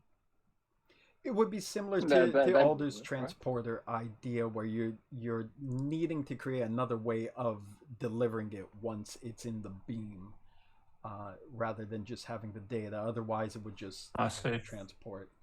But I see. that also adds multiple options. That if it doesn't actually work during the transport, then you also have it on your physical body to make a second attempt while you're on there. Plan B. All right. Yeah. Well, Plan B. That Bull, works. let me check with you. Remember, I still said one of my other things I wanted to be working on was a sort of neural disruptor or nanovirus that would actually disable the Borg on the ship. Yes. Like I would hope that I could have something like that ready as like a backup, so that if Drake or one of the Drakes, as far as I'm aware, Hey, no. I mean, we've got plenty of them, so we'd send 3 or 4. But that would be a nice Actually- backup, so that if that away team's on there, yeah. If you would have to start working on that thing now, to try to have it ready for what they're doing. I think we can assume that as soon as I finish that virus, I'm starting to work on that nanovirus or neural disruptor then. Okay, so we'll get you started on that. As all of you are still kind of debating what to do as the time's going down, I'll just say very quickly, you Commander Lulk, you get a message, an incoming message from sickbay. It's Thadagia. That Commander Lulk, this is Thadagia. I'm afraid to. I have some bad news, sir. I'm sorry to interrupt you. We're losing the captain. You might want to come down here. And I'm going to stop the scene there real quick. I need to jump back into engineering before things go too far. Engineering, Mr. Krell, are you still around, sir? Krell here. Okay, so again, it's taking a long time for getting everything back to the way it was, to try to undo the damage that was going down since the roll failed, and that you have a chance to buy it off with two momentum to try to buy off the that complication, since your roll itself didn't succeed. So would you like to do that as an alternative? I think I can afford that. Let's make it happen. Okay, so we'll spend 2 momentum there, and we'll take over the who's who what's this. Now, you know they are trying to go onto this assimilated ship. They want to have power ready for the engines, not necessarily weapons, and that was the last thing you know. Is there anything you would like to start putting into place, get the engineering team working on that to get that going? Well, let's see here. I am a talented transporter chief who specializes in transporters and replicators, so I can help you there, or I can focus on the power systems and use some of my technical expertise to try to get that up and running again. That's a very good point, which if they're doing the transport thing, your skills could come in handy.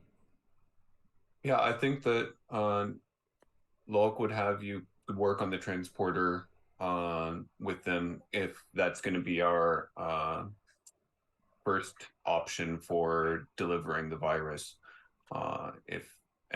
Because at this point we're not even trying to run, so it would be better. Your time might be better spent helping the chance of success of the least dangerous method of delivery.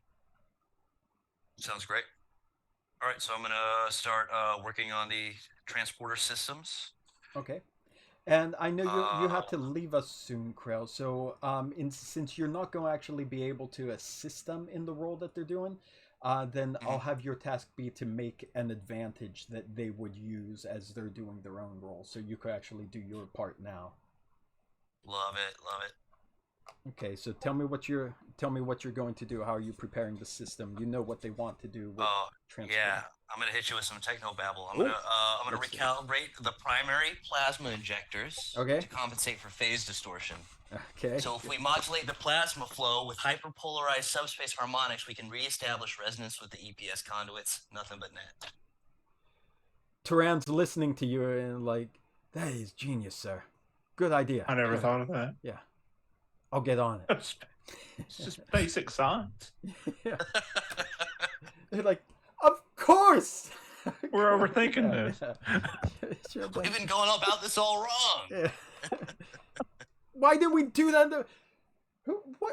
What do I pay you people? Oh, that's right. There's no money in this century. That's why nobody's thinking that. All right, perfect. Basic sounds science. Yeah. Delivering it with my butt left. Yeah. All right. Yeah, so we've got a really good plan in place down in engineering, and we're gonna just work our butts off to make that happen. Okay, you're like focused. You're in the zone.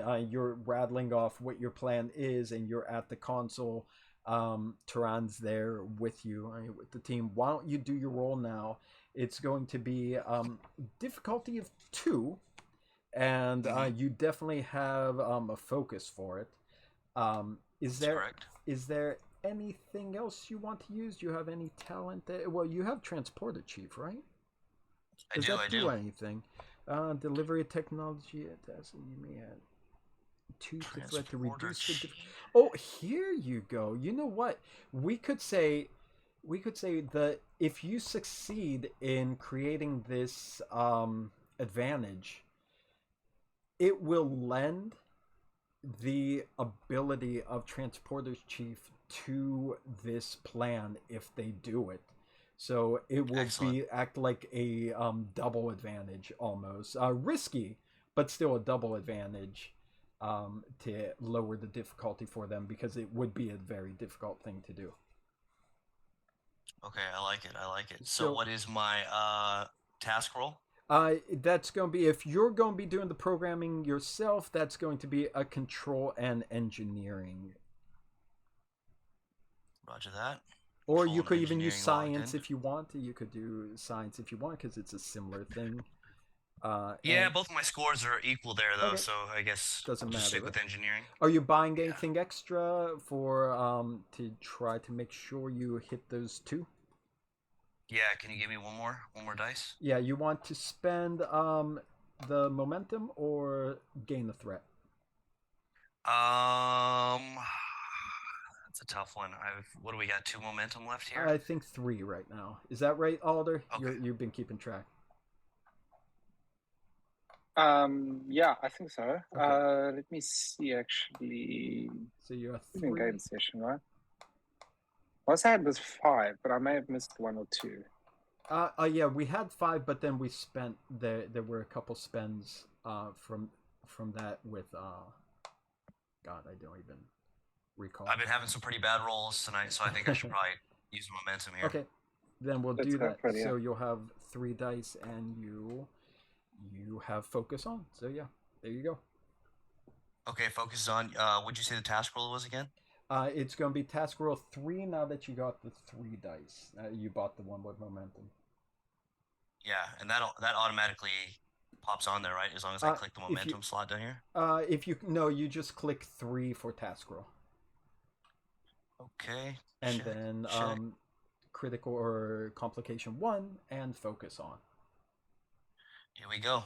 Come on, one good roll before I have to leave for the day. Oh, what? This is impossible. How is this happening? Not only that, but you got a double complication. You got a double complication. Okay. We're going to lose the ship. You're going to lose the DeGrasse Tyson here. So, okay, here's what I'm going to do. Yeah, for that first complication, as you're working, things, of course, are really bad down in engineering. Things are, I mean, you just got over the overload plasma relays. But as you're programming it, I'm going to add the next complication. The Lulk is no longer a liar. The transporters are completely down. They're completely offline. If you're going by the Darwin's transporters now. Transporters offline. Their systems are shut. And for a second complication, I'm just taking 2 threat back. I'm back to 18. Sorry, Captain. It's my first day on the job, man. Yeah. Nervous. Okay. As we're about to go onto our break here, but as you relay that message, the door to engineering opens and Brooks comes back in. And Brooks, the first thing you notice is as soon as you walk in the door, tucked off to the side, Lieutenant James is still lying on the floor in her deceased state.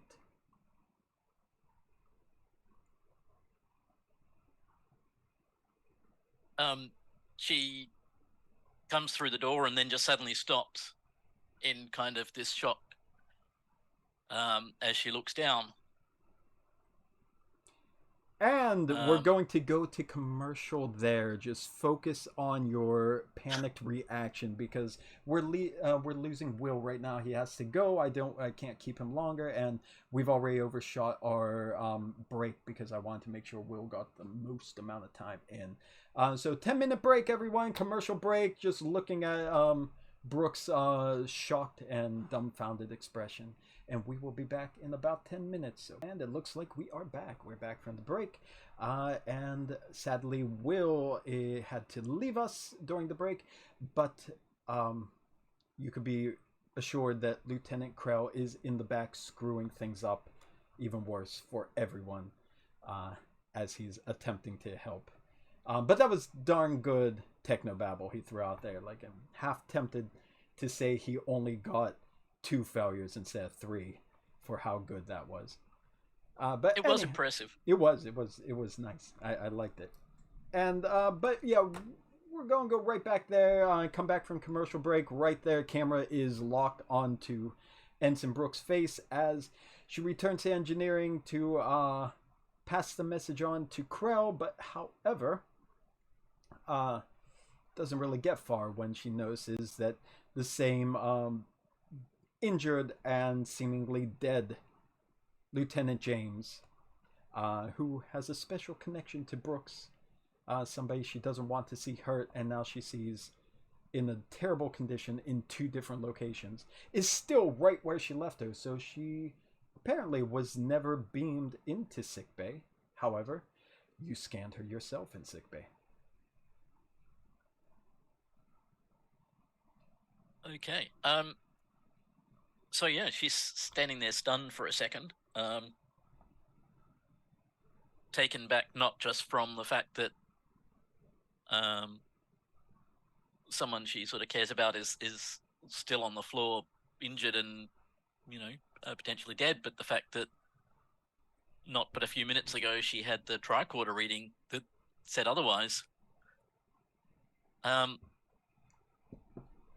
She runs up to Lieutenant James and I guess scans her again. Okay. And in the while doing that is also checking that she actually did get scan results from sickbay on the tricorder. That she wasn't just sort of in some sort of hallucinated state or something. Okay. Yeah, with our roll, same thing. Yeah, you do the scan. It's exactly the same as the first time. You're getting nothing. There's no life signs coming from her at all. And your previous scan history is still there, so you have the results from a seemingly, I wouldn't say brain dead, but the brain is basically in low power mode. James in sickbay.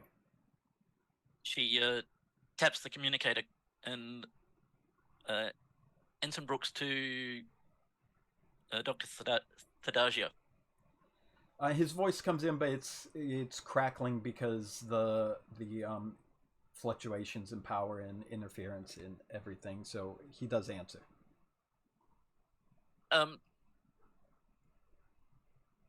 Is Lieutenant James still there? Yes, Ensign. She's still there. Her condition hasn't changed. I apologize. I'm dealing with a serious situation here with the captain. She's also here. I'm sorry, could you repeat that? She's also here in engineering. Who is? Lieutenant James, sir.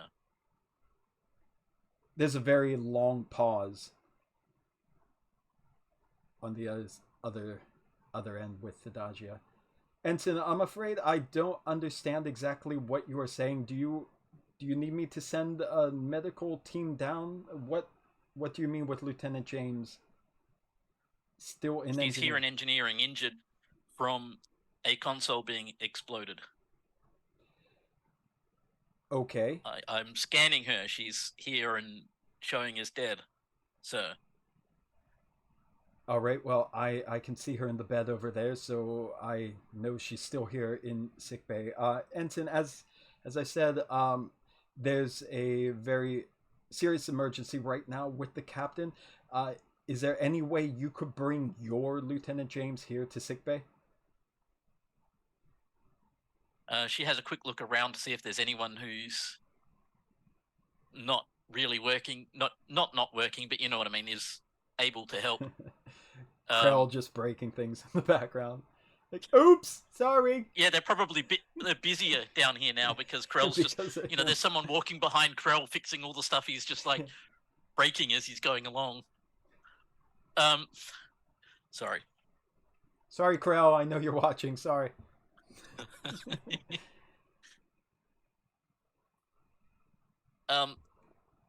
I will do my best, sir. Good luck, Ensign.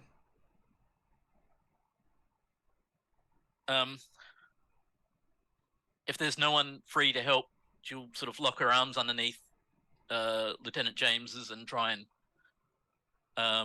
well, I'll try actually one more time with the transporter. Computer 2 to beam directly to sickbay.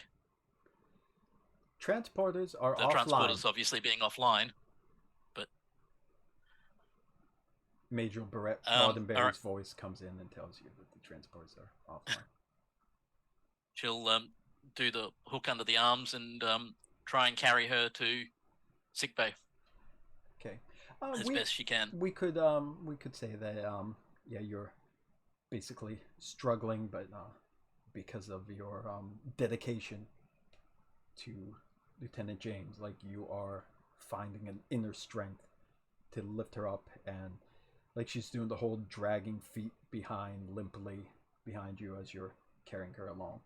But if she comes across any, officers sort of walking around the corridors, it'll be, come and help me, we're going to sickbay, and get them to help carry Lieutenant James to sickbay.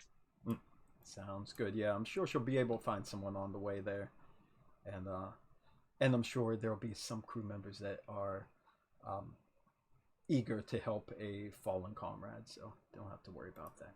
All right, so we'll send her off back to sickbay to figure out what's going on with the double James problem in a second. Going back to the bridge, the timer's ticking down for everyone, and you just get the message from engineering that transporters are now offline, so that sort of removes that one clever but difficult idea off the table. All right.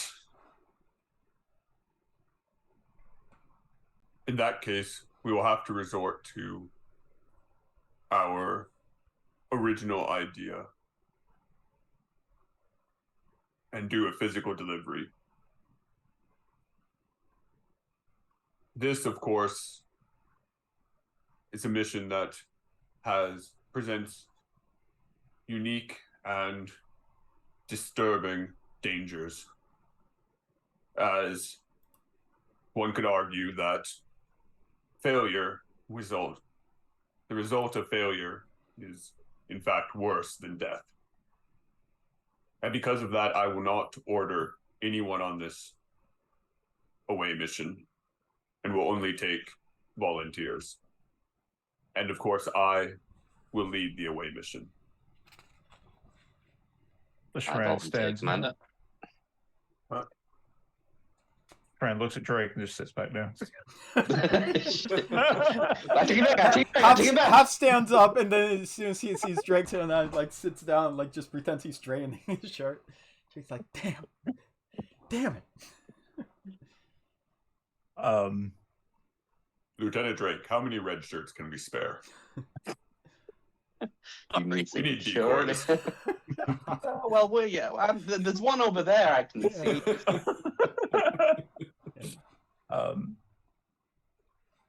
The Shran will speak up. He looks at Drake. We both clearly volunteered at the same time. So, I may have an idea. We're about to beam over to the ship to try to meet this captain right now. Correct. Back to that idea where we load the virus onto a tricorder. If I beam over there, they generally tend to think we're harmless anyway.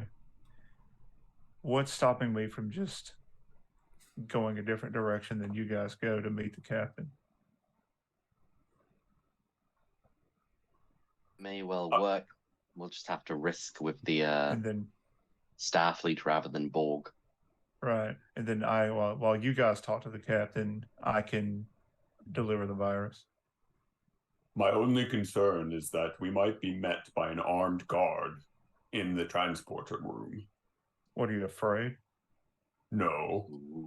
I'm just saying that it won't be as easy for you to walk away if we are met by an armed guard. Not saying it's impossible, just simply that it won't be a matter of walking in a different direction than us. However, I'm sure that Lieutenant Drake and I can more than easily create an open pathway for you. Well, let's just hope you're ready for that, sir. My Batleth is always ready for combat, Lieutenant.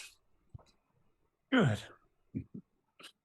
So at this point, I think that I need to go speak with the captain before we leave to check in on that. Rather unfortunate timing. Gee, I wonder how that happened, Bill.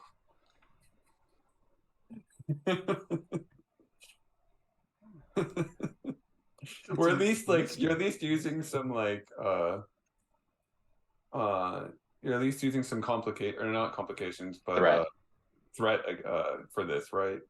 No, that was programmed into the story. The threat is to change what's already there. But Gene didn't show up today, so his whole medical side, he could be saving the captain right now. But no, he's letting her die, so blame it on Gene. Gene killed the captain. That was Gene's story in here to help the captain, so you blame it on him. But all right. Lieutenant Drake, prepare for a boarding party. Ask for any possible volunteers among your security staff, as we'll need more than just 3 of us. And I'm sure I'll get a few. John Doe silently backs out the room when nobody's looking. No, he volunteers. He's up for this. He's excited. Lieutenant Strawn, please work with Lieutenant Alder to prepare the delivery device. I must go and see the captain before we leave. We will meet in the transport room in say 10 minutes. Understood. And then I will, before I head out for that, hail the Darwin. Okay. The channels are open. Captain, we are currently assembling a team to come and meet you, a delegation to come and meet you on your ship. As we were preparing our transporter, we thought we had it. It was online for a minute. And now it is offline again for unknown reasons. We are continuously facing system failures in this place. We will lower our shields and request transport once our delegation has finished its preparations. Please await our next transmission. The voice just simply comes back with understood. Okay, and I'll head to the captain's quarters. Captain's down sickbay now. They brought her down. Oh, okay. I thought she was being taken care of in her quarters. Okay, head to the sickbay then. Okay. And he's all right. So, as he's on his way down to sickbay, anything there on the bridge with Thishran, Drake, and Alder? Alder, he's not on the bridge, is he? Alder's on the bridge, right? Alder's on the bridge. Okay. Yes, I should be. Yeah, there. Gotcha. I'm just working to get the systems all back online. You know, juggling the power and whatnot. Bill, nothing much. Okay, that currently. What's the ETA on this virus? We should be done in a matter of moments, I'd say. I understand. And then what exactly is this virus going to do to these people over here? Well, as the commander asked, this should sort of disable the ship's systems, allowing us to be able to take control of the ship as such, or at least nullify it, from what I understand. Gotcha. All right. Just let me know when it's ready.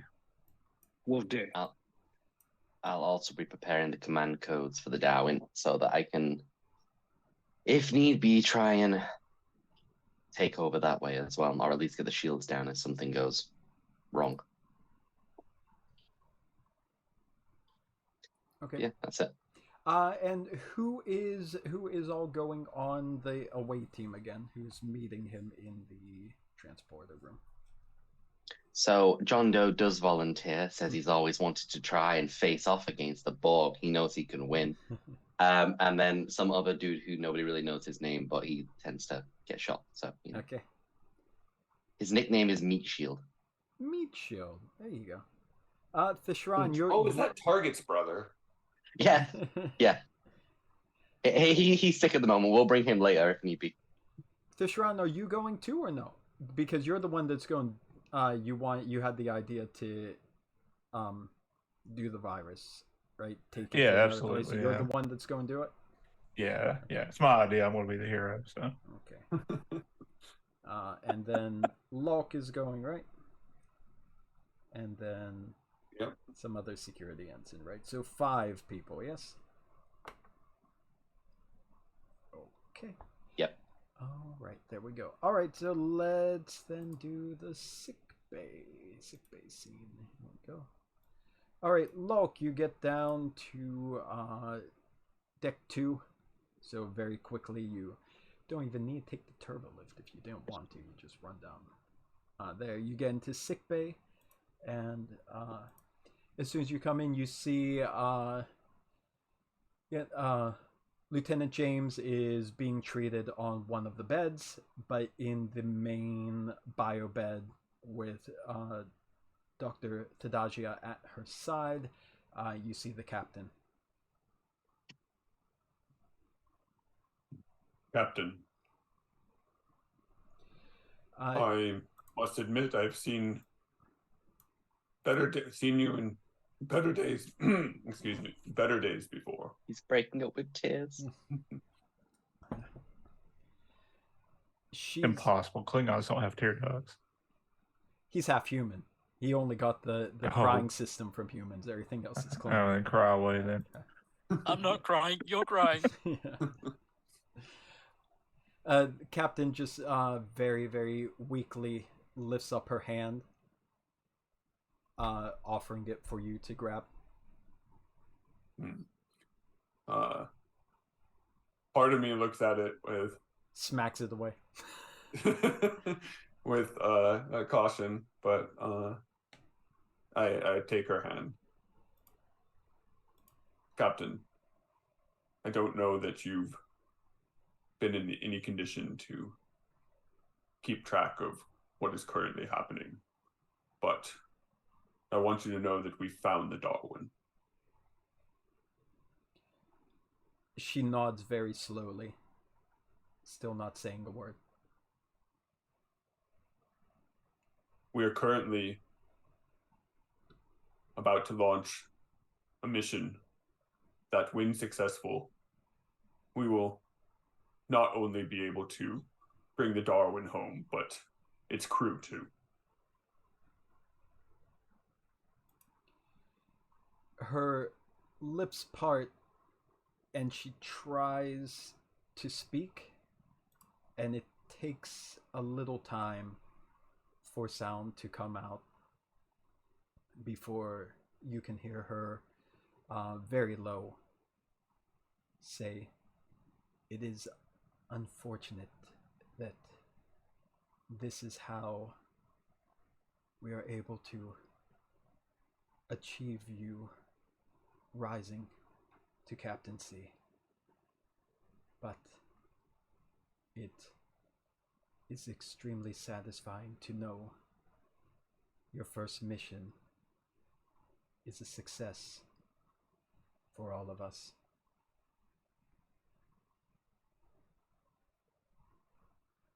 Thank you, sir. What's most important, though, is that we can finish the mission we were tasked with and not only learn, but save our comrades from Starfleet. I have the utmost faith in you, Captain Locke.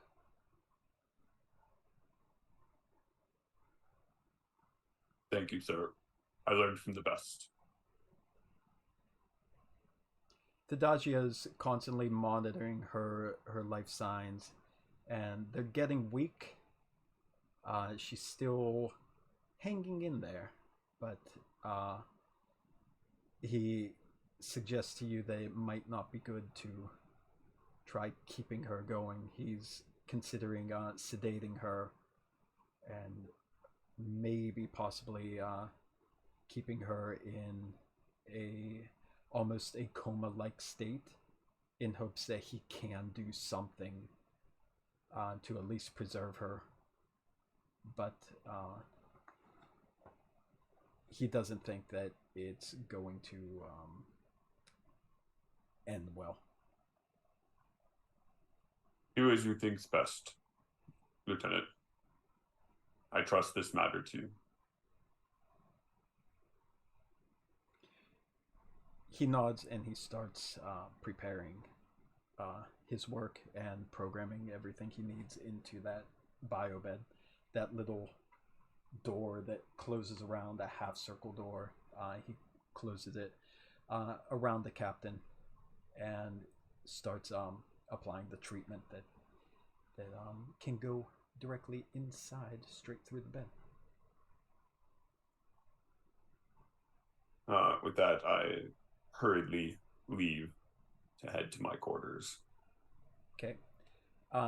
As you are on the way out, the door to sickbay opens, and in comes another medical ensign and another crewman at her side, and they are carrying a severely injured, seemingly lifeless Lieutenant James between their arms, which you know you already saw Lieutenant James in the bed.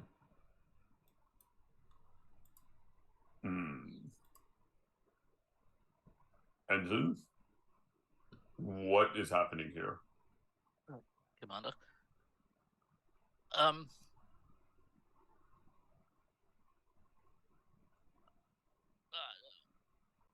Your guess is as good as mine at the moment, sir.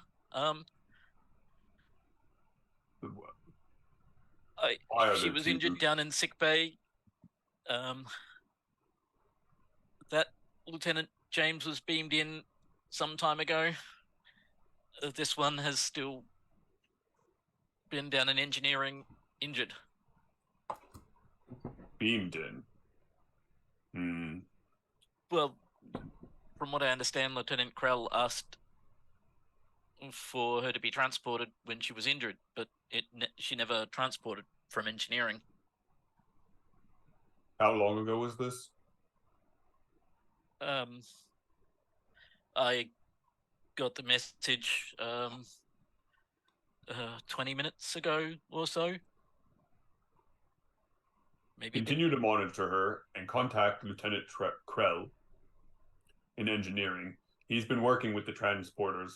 We need to find out if this is something to do with the location we're in and the transporter and using transporters here, or whether this is something specific to Lieutenant James. Yes, sir. And I hurriedly rushed on, as I have many other pressing matters. Got other dead people to attend to today. Get away from me. Okay, then he heads out, and Brooks and the other orderlies would get James on another bed side by side with the other James, as it turns out. I mean, Locke is just about to be transported himself. This is like the last thing he wants to see. Like, hang on a second. Is this You know what? Let, It's going to be a ship Look, of doubles. yeah, log to the bridge. Actually, I can't go on this away mission with you, so Drake, you're in charge. Good luck. Okay, Brooks, you're in there and you see Dr. Thadagia. He's working very hard with the captain, but he keeps glancing over with a very confused look on his face. And the first moment he can, he rushes over and he says, well, this is unexpected. As I said, sir, Doctor, this one was engineering and was injured, which is why when I came up before and said this one looked different, pointing to the other James in the bed, clearly this one was in the explosion, and that one wasn't. Yes, this one looks burned. He looks at the one you brought in. I see burns. I see signs of bruising. And the one that I beamed in when I received the emergency call, he looks back at her and is clearly not suffering from the same condition. But this one looks dead. That one is showing as alive. Yes, that would appear to be correct. He looks on the scans of the biobed and like there's no life signs coming in at all from the one you brought in. Okay. How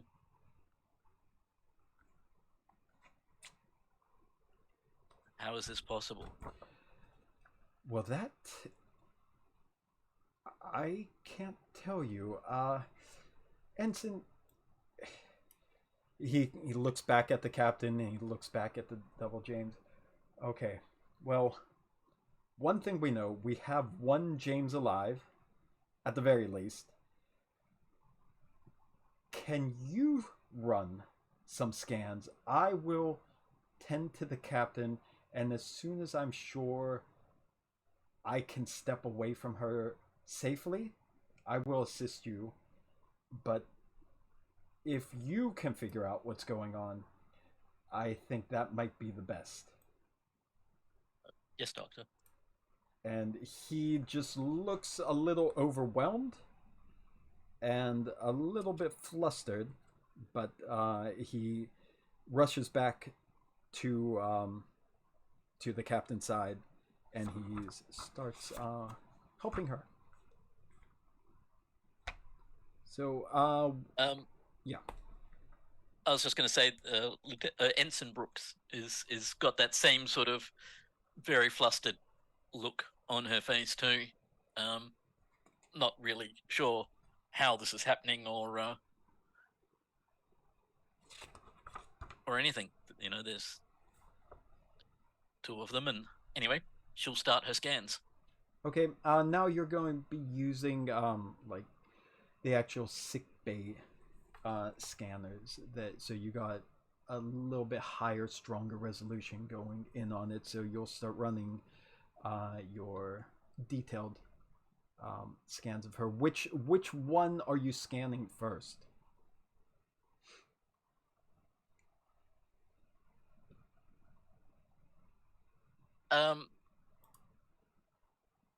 We'll do the alive James, because she's at least alive. Okay. Well, actually, yeah. You could. No. Anyway, yeah. Do alive James. Okay. Then do your medical scan. Sorry, you got the sheet for Brooks is on roll 20, right? So it is just going to be a because you're using the computer system itself. This is a control and medicine, and if somebody would like to roll for the DeGrasse Tyson as well, who would like to do that? Complication range. Complication range is still 1. This is going to be a difficulty 0. Difficulty 0. Emergency medicine for focus. Yeah, Yeah, I don't even know what her focuses are, but yeah, the emergency medicine makes sense. Do that. DeGrasse Tyson always focus on, and it's computers and medicine.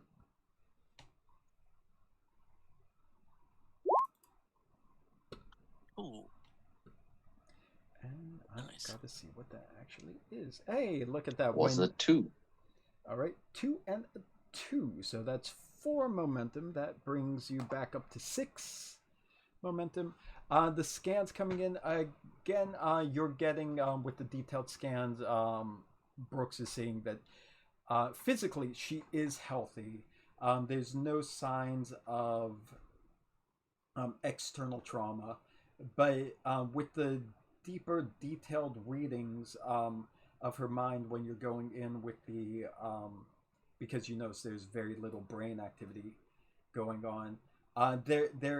There's signs of like some kind of interference with her brainwave patterns. It's almost like she was hit with an energy surge or an energy weapon, and that's what put her in this coma. It's very faint. It's nothing intense, but you do get traces of that. Okay. She'll then sort of move over to the other bed and start the same scan again on the other James. Okay. And we'll say you don't really need to do a second roll on this because Okay. how successful your last roll was. And the thing is, you are detecting no biological signs at all. I mean, aside from like the initial result that you got when you were down engineering, that clearly there's no life signs at all. This is not showing you like signs of anything biological with the deep scan. It's almost as if the person you're looking at right now is not, uh, was never, I should say, a living entity.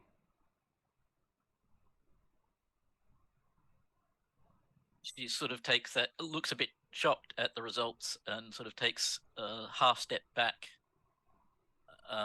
Doctor?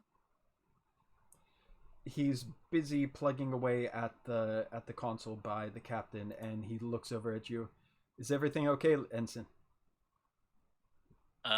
This second James looks as though she has never been alive, or a living being at all, for that matter. He's very confused now, so he runs over to look at the display, sending one of the orderlies to go and keep monitoring the captain.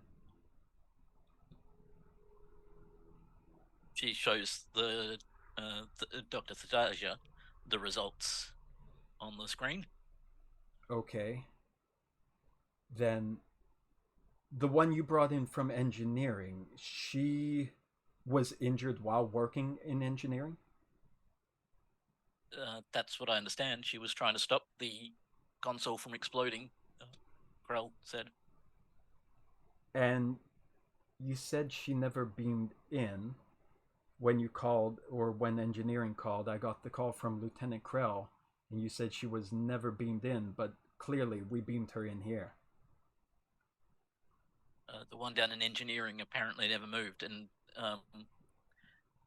she was right where I left her when I went down to speak to Krell the second time.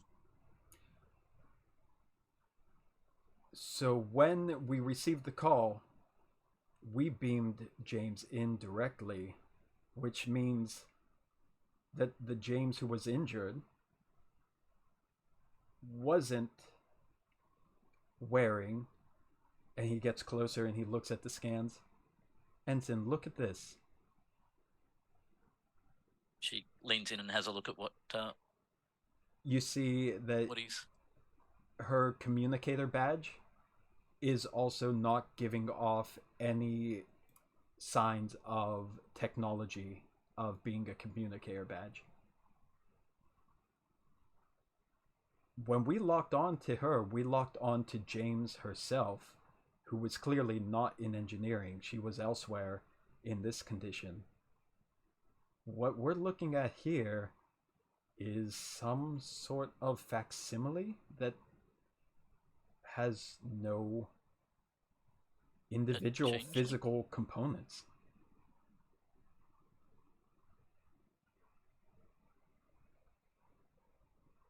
Could it be a changeling? Do you think? He starts punching away at the device and scan. Not a changeling. Look at this, Ensign. And you see very telltale signs of radiation that is permeating her body. It's completely photonic.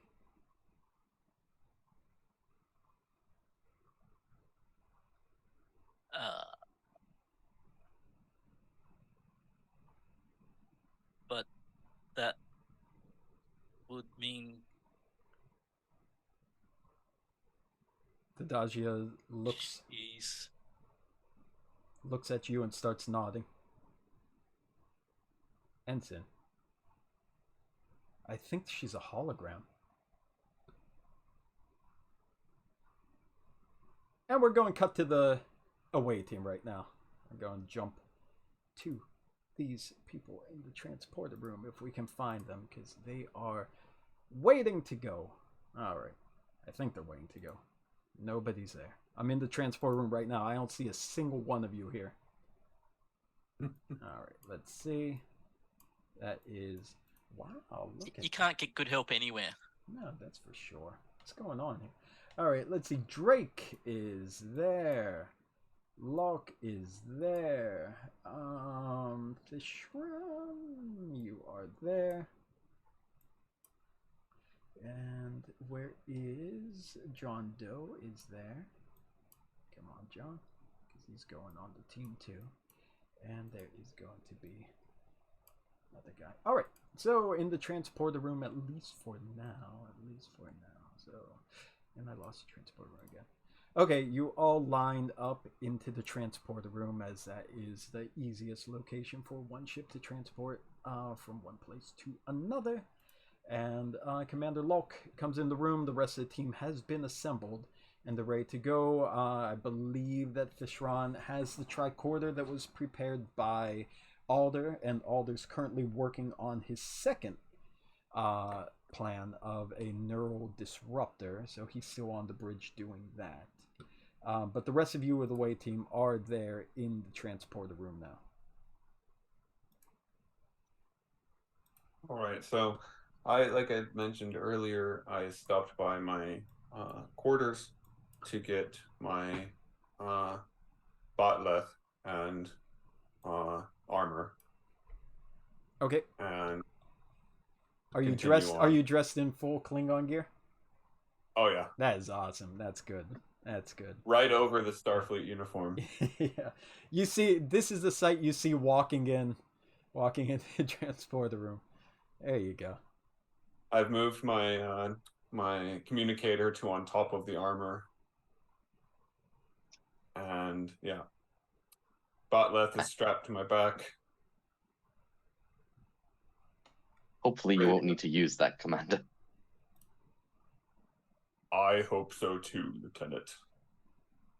But the alternative in the worst case scenario is well worth the precaution. Fair point. Commander, how is the captain?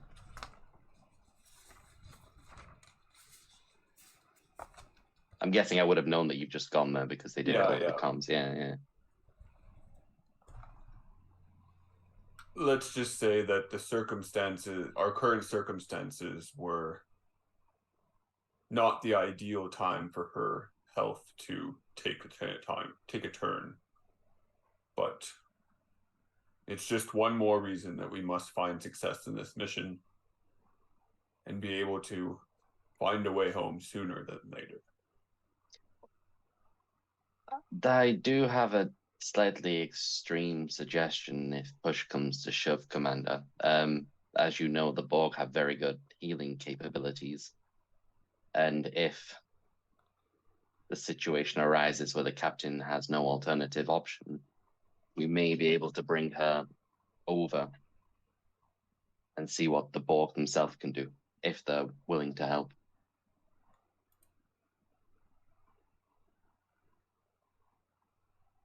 I know that many of Starfleet would rather die than have that kind of help. But it is something that we can keep in mind as we see how the situation develops. Aye, Commander.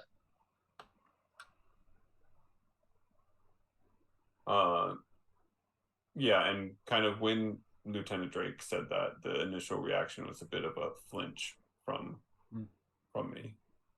It is quite an idea. I'll say that.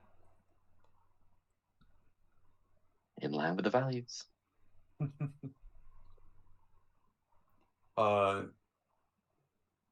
right, so Lieutenant Thashron, were you and Lieutenant Alder, I presume, were able to prepare the delivery package? We were. He just passed a truck order that's on his side. Excellent. Well then, and Lieutenant Drake, I assume that I look at the other, was it two? You said? Two. Other two? Mhm. I assume that these are the volunteers. Indeed, Commander. John was very excited for the opportunity to see the Borg. I cannot say that I've ever been excited to see Borg. John Doe's a little happy in the corner. Yeah. I'm going to tell John my Doe wife and about this when I get home. Yeah. Is John If Doe he gets home. What's that, Locke? is John an ensign? John is, I believe, an ensign. Is that correct? Yeah, I think they all are, yeah. They're supporting characters. Ensign, I need to remind you that these are Starfleet personnel. Our goal here is not to destroy. The ultimate goal is to bring them back so that they may go through the Borg deborgification process and might rejoin us. Violence against them is the last case scenario only. Of course, Commander. It's just a story that I'm looking forward to telling my grandkids one day. Let's hope that we are all able to tell this story. Yes, sir. And with that, I message to the bridge to hail the Darwin for me and to prepare to lower the shields. Okay, Alder would be the one in command on the bridge now that everyone else is out. He's the next in line.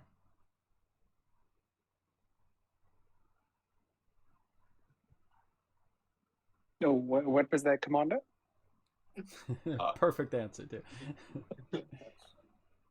Lieutenant Alder, please hail the USS Darwin, and prepare to lower the shields. Will do, Commander. And I quickly turn to one of the ensigns on the bridge and say to them, open a channel to the USS Darwin. It's open, sir. Darwin, we are ready with our team to be sent over, and we will lower our shields, and you can then transport them on our mark. We await your arrival. Stand by. I look at the ensign and just give a slight nod to lower the shields. Before we lower the shields, I open a direct line to the entire ship to address the ship. Okay. Everyone, I, Lieutenant Drake, Lieutenant Thashron, and two brave security ensigns are about to board the USS Darwin. There is every chance that our mission will not succeed. And in that case, you are to do whatever is necessary to not just survive, but to prevent this Borg infestation from spreading any further. Do not take the away team's lives into consideration. This ship, its integrity, and ending the Borg threat are your highest priorities. Be prepared for anything. Everyone, live long and prosper. Close the channel. As you're speaking, it cuts from scene to scene of different parts of the ship of crewmen stopping and listening to it. The Shran rolls his eyes over the whole speech. After every scene of someone reacting with gain courage, it cuts back to Thishran rolling his eyes again. And goes to the next scene of someone like listening there, look of worry, cuts to Thishran. Just repeatedly, yeah. Tapping his watch, doing this. Come on. Let's do this. All right. Okay, so back to Alder. Alder, when you give the order for them to drop the shields and that, they'll do that. But I want you to get started on your neural disruptor rolling right now, okay? Mm-hmm. Since you've been doing this in the background anyhow, so you are multitasking, sitting at your console doing that. So explain again. You want it to be something that just does a temporary interruption in the collective that might put them into a stasis or something to buy you some time. Is that what you said? Yeah, because I mean, like if we've seen any previous things, every time they sort of disconnected from the collective, they sort of become, how could I say, you're almost dazed, confused in a way, and unresponsive. So it's like if we ever hit a point now in this away mission where things go bad, the commander could just let me know, and I could sort of use that nanovirus or neural disruptor to sort of buy them some time. Okay. Obviously, it would depend. How much time would depend on the efficiency of the virus I create. Then if this is separate from the virus, though, correct? It's just something additional to yes, to kick into place once the virus is in. So this is definitely separate from the virus that Commander Lolk requested. Mm-hmm. This is just like a sort of a backup option that I could use, that I could also sort of activate and send over. Okay. And what that makes sense? Yeah, I just want to know what would be the delivery method on this one. That one, I'm gonna have to use, if I could do some techno babble off the top of my head here, I would probably have to transmit this direct.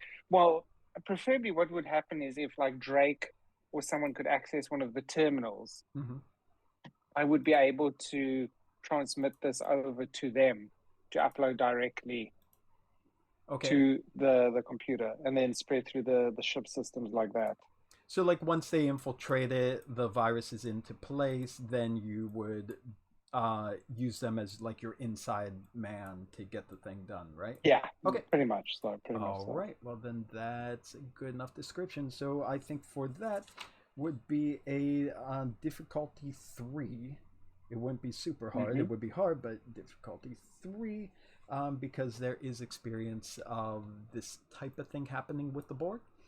And it would also be a complication range increase, though, which I'm going to spend a little bit of threat to do that, to make that a complication range of 3 instead of 1.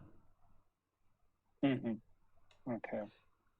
I'm just trying to see my talent of computer expertise. That sounds like it works to me. I mean, you're doing all this. I should be able to. Programming. Yeah, I should be able to get a bonus D20 then to my pool. So I should be rolling 3. Okay. The 2, I suppose. I'm just trying to see if there's anything else can activate. Cautious signs, testing practice, mental. Yeah, no, that should be all then, I think. Okay. Let's see. So, Bill, for that control science again, or For that programming, yes, I would say that is a control and science, and I think it's something like this again. I would say the ship could help you. So if somebody wants to roll for the ship too with computers, because he's basically using the algorithm of the computers to program this, if somebody has the ship open. I can do that again. Thank you. What was that? Computers and science? Computers and science, yeah. Oh. Nothing. So two results. You needed three.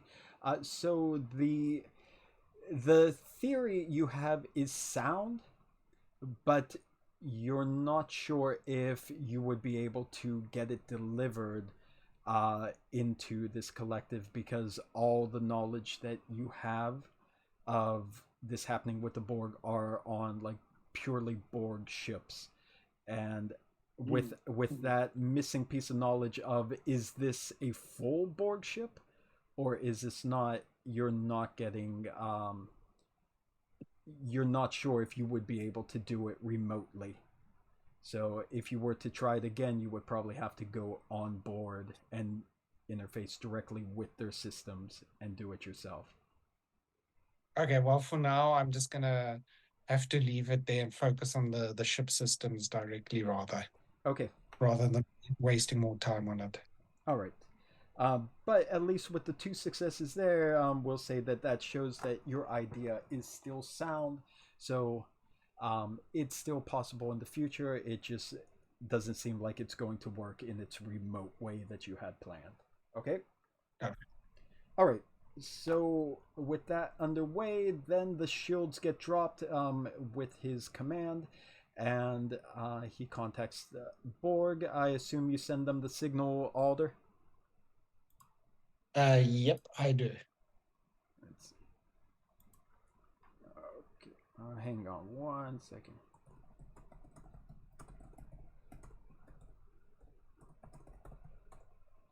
Okay.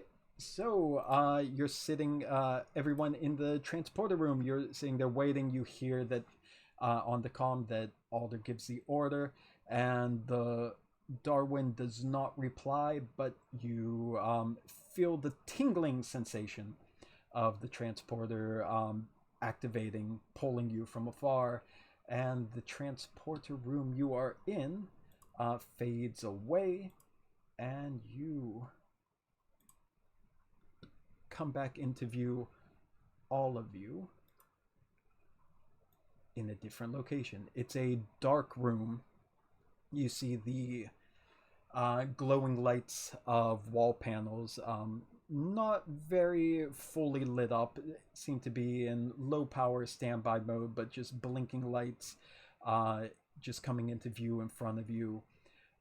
The smell that you get as the transport comes in is very stale. It's breathable air, but it also feels a little stale, as if it wasn't filtered constantly. The air's been hanging pretty thick for a while, and immediately you feel that in your lungs. One other light catches your eye as more of this darkened room comes into view as you beam in. It's a very noticeable telltale green Borg light that you usually see with their little displays of the energy sort of snaking around it. You notice that very clearly on the back wall. But all of you, as you come into the room, it's very clear that you've been transported onto a bridge of the Oberth class ship. And you notice that all of the seats are empty. Again, just slight flickering lights, blinking lights on the panel. And there is directly built into the wall in front of you, replacing a couple of the consoles, a Borg alcove. And you see a human man standing in it, dressed in his monster maroons, plugged in, but otherwise does not seem like an assimilated Borg. Also, I would like to announce, just in case, because I'm sure Drake would be the first to notice, I'm spending 2 threat here, and you'll find that none of your phasers made it over with you. Can't disable bot left. What's that? You can't disable the bot left. You can't disable. Well, the phasers, yeah, they're now miniature botleths that can club people. Yeah. I would assume that having looked through the dossier on the Darwin, that I would know what the captain looks like. Yes, he looks a bit older than he would be, but he definitely doesn't look well over 100 like he should be. But that appears to be, even in this dark and dim room, appears to be Captain Badu. Okay, yeah. So, Captain, it is a relief to see you alive, well, and looking very young for your age. There's sounds of the alcove powering up. You hear a little hum of it powers up. Nothing happens for a moment or two, and then his eyes open, and he blinks, and he steps off. Seems a little disoriented at first, and he slowly raises his hands, flexing his fingers, tilting his head from side to side, and then slowly, almost robotically, turns and looks at you. And then his expression, I should say, changes very quickly as a smile slowly forms on his face. I have to admit, it's been a while since I've taken liberties to walk around as myself. Apologies for that. I'm sorry if this sounds offensive, but has the Federation been conquered by the Klingon Empire? No, quite the opposite. We have joined forces. That conflict is in the past. Indeed. Remarkable. We have been gone for quite some time, and Klingons working together with Federation. Impressive. Welcome. I apologize again for the state of my vessel, but we have been here for quite a long time, and I'm afraid we've had to adapt to our new way of living. It is not surprising that one must find ways to adapt in such an environment. Honestly, what is surprising is that you're alive at all. He nods his head. It's been quite a journey. I apologize. It's very different thinking outside the collective, as we call it. I would like to introduce myself. My name is Captain Johan Badu. I assume you already know about myself and my crew if you were sent to find me. Yes. It has been our mission for quite some time now to find what happened to the USS Darwin. And I must say that this was not what we expected to find. Yes, and I do want to also, again, for as many times as I need to, apologize for our way of greeting you. I'm afraid we've grown accustomed to a bit more direct approach, after we've, I would say, modified ourselves, there is a species, a group that I'm sure you are unaware of, called the Borg, that we discovered inside this pocket dimension that we are in. Very aggressive, almost insect-like hive mentality, cyborg race. But fortunately, we were able to use their technology against them, and it has made us stronger for what we are. Unfortunately, not strong enough to get out on our own. But that may all change now that we have a new crew to work together with. A new Starfleet crew. We certainly are happy to find help in looking for an exit to this. I'm not sure that calling it a place is even correct. What have you learned so far of where we are? Well, from what we have been able to put together thanks to our explorations, our encounters, and the vast knowledge that was provided by our link up with this Borg collective, as it's known, we have come to understand that where we are is a prison of sorts, created by a very powerful being that would appear to also be trapped inside at the very core of this pocket universe. And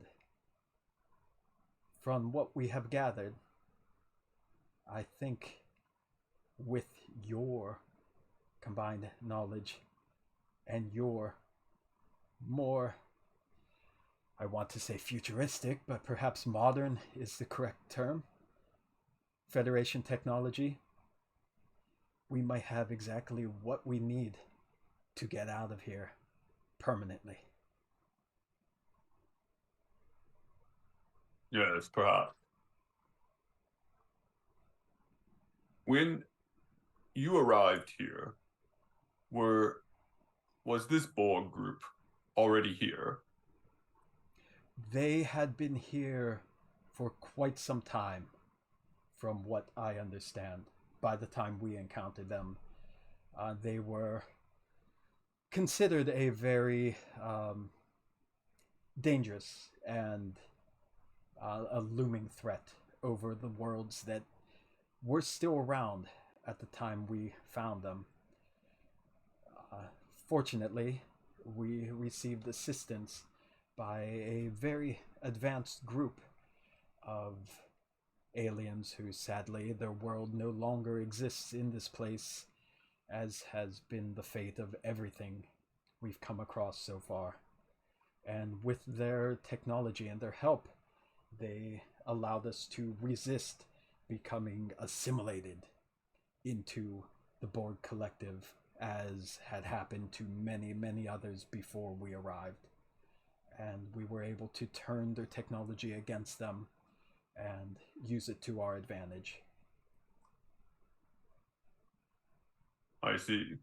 And did you or this other group or the Borg manage to have any contact with this stronger, higher being that is imprisoned here? It does not appear that the Borg has much direct contact, but the knowledge that we picked up after connecting with them, we put together a lot of the pieces to allow us to understand what this situation represents. It's very difficult to explain to you. I'm not sure. Are you a captain? Are you a general? Are you a commander? I'm the current captain of the USS DEGRASSE TYSON. And you said your name was Locke, correct? Yes. Very well, Captain Locke. It's hard to explain what it's like being connected to a hive mind and pulling pieces of information together from stories and anecdotes taken from minds of countless others over generations and centuries, but the image we have points to this being a prison for this powerful alien creature.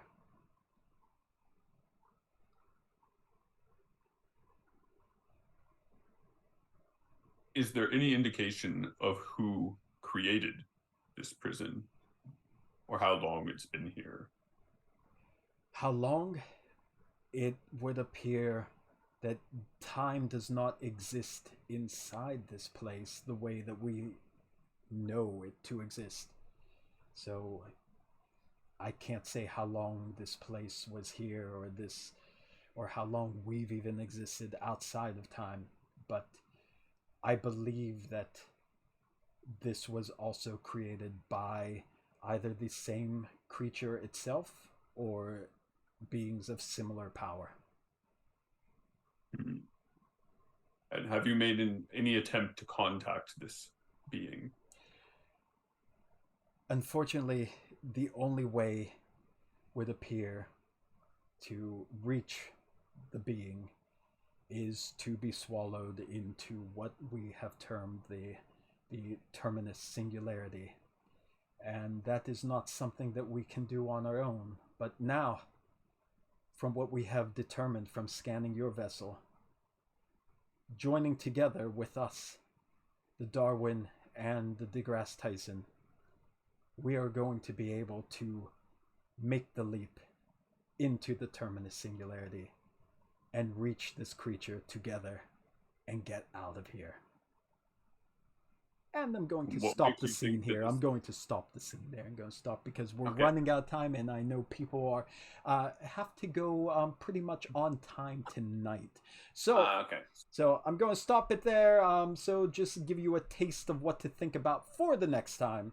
And how you're going to proceed from this point forward and what happens. But that is the end as we go to commercial break for session 1 of episode 10. The name of this episode is A Place for Everything. So that is the end of session 1 for episode 10, A Place for Everything.